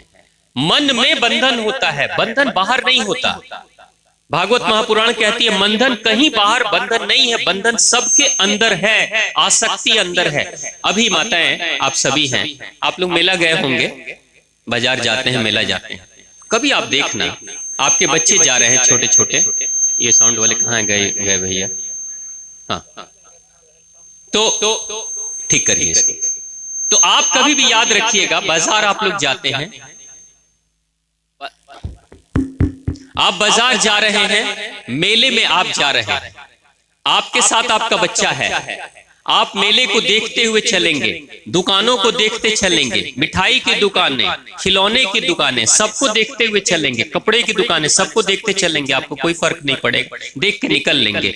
लेकिन आपका बच्चा आपके साथ में है ना, तो जहां खिलौने की दुकान दिखेगी वहीं वो खींचना शुरू कर देगा, बलून जहां दिखेगा वहीं खींचने लगेगा, और आपको घसीट के लेकर जाएगा और खरीदवाएगा, और रोने लगेगा, बैलून को देख के रोने लगेगा, खिलौने को देख को रोने लगेगा। तो क्या खिलौने ने रुलाया उस बच्चे को, या बलून ने रुलाया उस बच्चे को, या दुकानदार ने रुलाया? नहीं, बच्चे के अंदर खिलौने की चाहत, खिलौना अंदर है मन में, खिलौने की चाहत ने ऐसी आसक्ति उत्पन्न कर रखी है कि खिलौने को, बाहर के खिलौने को देखकर अंदर का खिलौना जग जाता और कहता है, मुझे चाहिए, मुझे चाहिए, और अंत में विवश कर देता है वो बच्चा, और माता पिता को घसीट के ले जाकर खरीदवाता है। यानी बाहर की चीजें इंसान को तभी खींचती है जब अंदर उसकी भूख पड़ी। आप बड़े हैं तो आपके अंदर खिलौना नहीं है, तो खिलौने की दुकान आपको दुखी नहीं करेगी, लेकिन बच्चे को दुखी करेगी। एक बार की बात है, एक बाबूजी जिंदगी भर उन्होंने ढेर सारी कमाई की और अपने मेहनत से बहुत सुंदर आलीशान घर बनाया। रिटायरमेंट हो चुका था, बूढ़े थे बहुत ज्यादा, लकवा के मरीज थे, पैरालिटिक अटैक भी लग चुका था, बच्चों के सहारे पे चलते थे या छड़ी पकड़कर चलते थे। एक दिन की बात है, उनके घर में आग लग गई, बाबूजी के घर में आग लग गई। जैसे ही आग लगी, घर के सारे लोग घर से बाहर भागे और आग बुझाने के लिए सब लोग लग गए। जब उनके चार बेटे जब आग बुझा रहे थे, सब लोग घर के बाहर चले आए थे, तो अचानक एक बेटे को याद आया कि बाबूजी तो घर में है, बाबूजी तो बिस्तर पे सोए हुए हैं, इस घर की आग में वो भी जल के मर जाएंगे, जल्दी से बाबूजी को बाहर निकालो। तब तक दूसरा बेटा कहता है, बाबूजी अंदर नहीं बाहर है। जो बाबूजी कभी अपने पैरों पे नहीं चल पाते थे, सहारे से ही चलते थे, जैसे ही आग लगी अपने पैरों पे चलकर घर से बाहर निकल आए थे, क्योंकि उस दिन उनको आग से बचना था, जान सामने थी, तो कमजोरी याद नहीं रही कि पैरों में कमजोरी है, निकल कर बाहर आ गए। बाबूजी छाती पीट पीट कर चिल्ला रहे थे, मैं तो बर्बाद हो गया, मैं तो खत्म हो गया, मेरी जीवन भर की कमाई खत्म हो गई, क्योंकि मेरा घर जल रहा है, बचाओ, जल्दी बुझाओ, नहीं तो मैं मर जाऊंगा। तो बेटा एक कहता है कि बाबूजी इतने चिल्ला रहे हैं, छाती पीट रहे हैं, हार्ट अटैक हो जाएगा, मर जाएंगे बाबूजी, लगता है यहीं मर जाएंगे। हम लोग घर बचाएं कि बाबूजी को बचाएं? घर को बुझाने के लिए हम लोग पानी डाल रहे हैं, लेकिन इधर बाबूजी तड़प रहे हैं, चिल्ला रहे हैं, यही मर जाएंगे। तब तक बड़ा बेटा कहता है, चिंता मत करो, मैं बाबूजी से बात करता हूं। बड़ा बेटा जाता है, कान में धीरे से कुछ कहता है बाबूजी को, बाबूजी शांत हो जाते हैं, तुरंत बाबूजी शांत हो जाते हैं। और उसके बाद बाबूजी कहते हैं, बुझाओ बुझाओ, ठीक से आग बुझाओ, इधर से पानी डालो, उधर से पानी डालो, घर जलना ही नहीं चाहिए। बाबूजी के आंसू बंद हो गए, छाती पीटना बंद हो गया, बाबूजी सबको सलाह देने लगे, शांत हो गए। दूसरा बेटा कहता है भैया से, भैया आपने क्या कह दिया बाबूजी को कि बाबूजी का छाती पीटना बंद हो गया, रोना धोना बंद हो गया, जबकि घर तो अभी भी जल रहा है। तो बड़ा बेटा कहता है बाबूजी को धीरे से मैंने कान में बोला था, बाबूजी क्यों रो रहे हो, बयाना हो चुका है, घर तो कल ही बिक चुका है, पैसे भी आ गए हैं, घर किसी और का है, जल रहा है। तो बाबूजी कहते हैं ठीक है बुझाओ बुझाओ बुझाओ, यानी पैसा आ गया तो घर किसी को भी जले। आप जरा सोचिए, वो घर अभी भी जल रहा है, घर अभी भी जल रहा है, लेकिन मेरा घर नहीं जल रहा है तो मुझे कष्ट नहीं होगा। जब तक मेरा जल रहा था मैं छाती पीट रहा था, हार्ट अटैक आ रहा था, मैं मर रहा था। जैसे ही पता चला घर तो जल रहा है किसी और का, मेरा थोड़ी जल रहा है, तो काहे का कष्ट। तो आप जरा बताइए कि बाबूजी को हार्ट अटैक घर ला रहा था, हार्ट अटैक घर ला रहा था कि मेरा घर ला रहा था? घर कष्ट नहीं देता, कोई दौलत कष्ट नहीं देती।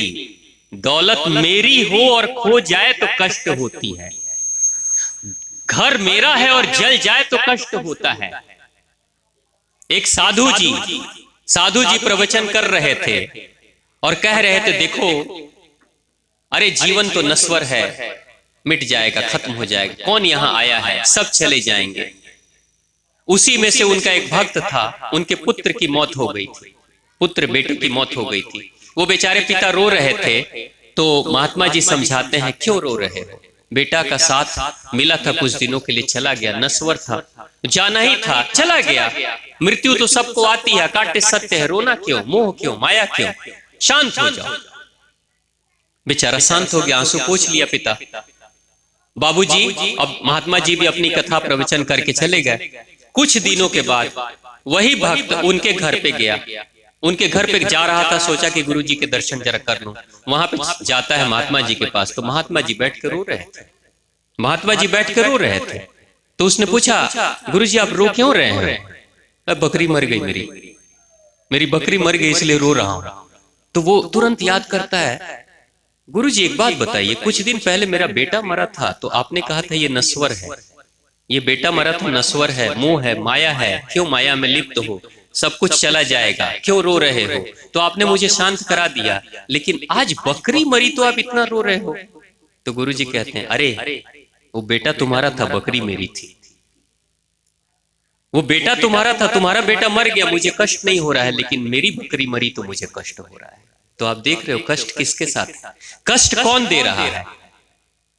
जिससे आपका संबंध जुड़ जाए मन का, वो चाहे बकरी हो, चाहे बेटा हो, चाहे धन हो, चाहे दौलत हो, चाहे पद हो या प्रतिष्ठा हो, या आपका अपना स्वयं का इमेज हो, अगर उसके साथ में आपका मन जुड़ गया और जिस दिन वो आपसे दूर होगा, उस दिन आप स्वयं को दुखी महसूस करोगे, कष्ट महसूस करोगे, हो सकेगा तो आप अपने आप को मार देना भी चाहोगे। होता नहीं है, कई लोगों के दिल टूटते हैं तो लोग आत्महत्या भी कर लेते हैं, युवा खास तौर से। क्यों? तो यही है, यानी बंधन कहां है? वो बंधन मन में ही है। तो जब धुंधकारी कहता है कि यही एकमात्र विकल्प है मेरे पास, 7 दिन परीक्षित की तरह, इधर धुंधकारी है जो कहता है एकमात्र 7 दिन, और इधर परीक्षित कहते हैं एकमात्र 7 दिन, 8वां दिन नहीं होने वाला मेरे जीवन में, तो 7 दिन में ही चमत्कार हो जाता है। लेकिन जब 8वें दिन भी है कि अभी और भी है, तो नहीं होगा। आपके पास विकल्प जब तक रहेगा तब तक आपके इरादे कमजोर रहेंगे।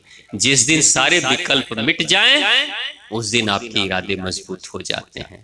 छत्रपति शिवाजी महाराज एक बार अपने कुछ 30 सैनिकों को लेकर किसी किले पे चढ़ाई उन्होंने किया था, जिस किले के अंदर लगभग 300 मुगल सैनिक थे, 300, और इनके पास सिर्फ 30 सैनिक थे।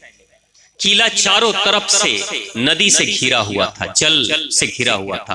किसी तरीके से नाव लेकर, बड़ी मुश्किल से उस गहरे जल में नाव लेकर ये लोग 30 सैनिक पार हुए थे, नदी को पार किया था। और पार होके जब चले गए थे तो शिवाजी महाराज ने कहा था कि सुनो, जिस किले में हम लोग जा रहे हैं ना, वहां पे 300 सैनिक हैं, लेकिन 300 सैनिकों को पराजित करके, मार के विजयी प्राप्त करना है, विजय के पताके को फहराना है, हम ही को जीतना है, ऐसा उन्होंने कहा था शिवाजी महाराज ने। तो सैनिक कहते हैं हम 30 हैं और वो 300 हैं, कैसे जीत हासिल होगी? तो शिवाजी महाराज ने कहा कि हो जाएगी जीत। तो जब सैनिक आगे की तरफ बढ़े थे तो शिवाजी महाराज ने जिस नाव से वो लोग पार किए थे उस नाव को ही उन्होंने तुड़वा डाला, कटवा दिया, नाव को डुबा दिया पानी में। और तब वो कहते हैं देख लो नाव डूब चुकी है, या तो मारोगे नहीं तो मारोगे। तुम्हारे पास जीवन जीकर बचकर जाने का कोई दूसरा विकल्प नहीं है, क्योंकि अगर उधर सैनिकों से नहीं मारे गए तो पानी में डूबकर मर जाओगे, क्योंकि नदी पार नहीं कर सकते। अब तुम्हारे पास एक ही विकल्प है, या तो मरो या मारो। और स्थिति ऐसी हुई, इतिहास में दर्ज है कि 30 सैनिकों ने 300 को मारकर किले पे फतह कर लिया था। इसलिए शिवाजी महाराज का इतना बड़ा नाम आता है महाराष्ट्र में। ये है जब नाव रूपी विकल्प आपका मिट जाता है, खत्म हो जाता है, तो आपके इरादे ऐसे हो जाते हैं कि आप एक अकेले 10 लोगों का काम करोगे। इसलिए वो 30 सैनिक 300 के ऊपर हावी हो गए। धुंधली का बेटा धुंधकारी के जीवन में किसी भी कारण से पहली बार जब ऐसा इरादा, दृढ़ इरादा जगा तो जिंदगी में परिवर्तन आ गया। कई लोग कहते हैं कि सब लोग कथा सुनते हैं, सबका कल्याण नहीं। भूख कितनी गहरी है, प्यास कितनी गहरी है, ये सोचने की जरूरत है। कितना मन एकाग्रचित है, कितना मन भटक रहा है। जितना ही मन एकाग्रचित होगा उतना ही परिवर्तन होगा। क्यों? क्योंकि मुक्ति मिलेगी किससे? बुराई से मुक्ति मिलेगी। बुराई जैसे जैसे छूटेगी, ये धुंधली की कथा, ये धुंधकारी की कथा, उसकी बहन की कथा, आत्मदेव की कथा किस लिए है? ये कथा हमारे लिए है कि जिस तरीके से धुंधली ने गलत किया तो गलत बेटा पैदा हो गया और उसने मारा उसको, और मारा सिर्फ शरीर से नहीं मारा, जान से मार डाला। जब धुंधकारी ने गलत किया, गलत लोगों से दोस्ती की, तो अंत में वो गलत दोस्त ही उसको मार डाले, लूट लिए और मार डाले। जब गोकर्ण भगवान के रास्ते पे चलता है और भगवान की बातों को सुनने के लिए, ज्ञान की बातों को सुनने के लिए अपने कानों को खुला रखता है, तो उस परिवार में एकमात्र गोकर्ण ही होता है जो सुखी रहता है। नहीं तो पिता घर छोड़कर मार खा के जंगल में चले गए, माँ आत्महत्या कर ली, ये पापी मारा गया बेटा, और एकमात्र गोकर्ण था जो खुशहाल था, और सिर्फ खुशहाल नहीं, भगवान से जुड़ा भी था। यानी ये सभी कथाएं, अब पात्र हमारे पास इतने जो हैं, ये सब पात्र हमारे ही अंदर है कि हमें गोकर्ण बनना है, धुंधली बनना है, धुंधकारी बनना है, क्या बनना है, और अपने शरीर रूपी इस शरीर को तुंगभद्रा नदी बनाना है कि क्या बनाना है, आपको स्वयं सोचना है। तो प्रेम से बोलिए भागवत महापुराण की, मां आद्य भगवती की, भगवान श्री कृष्ण की, और आप सभी की जय।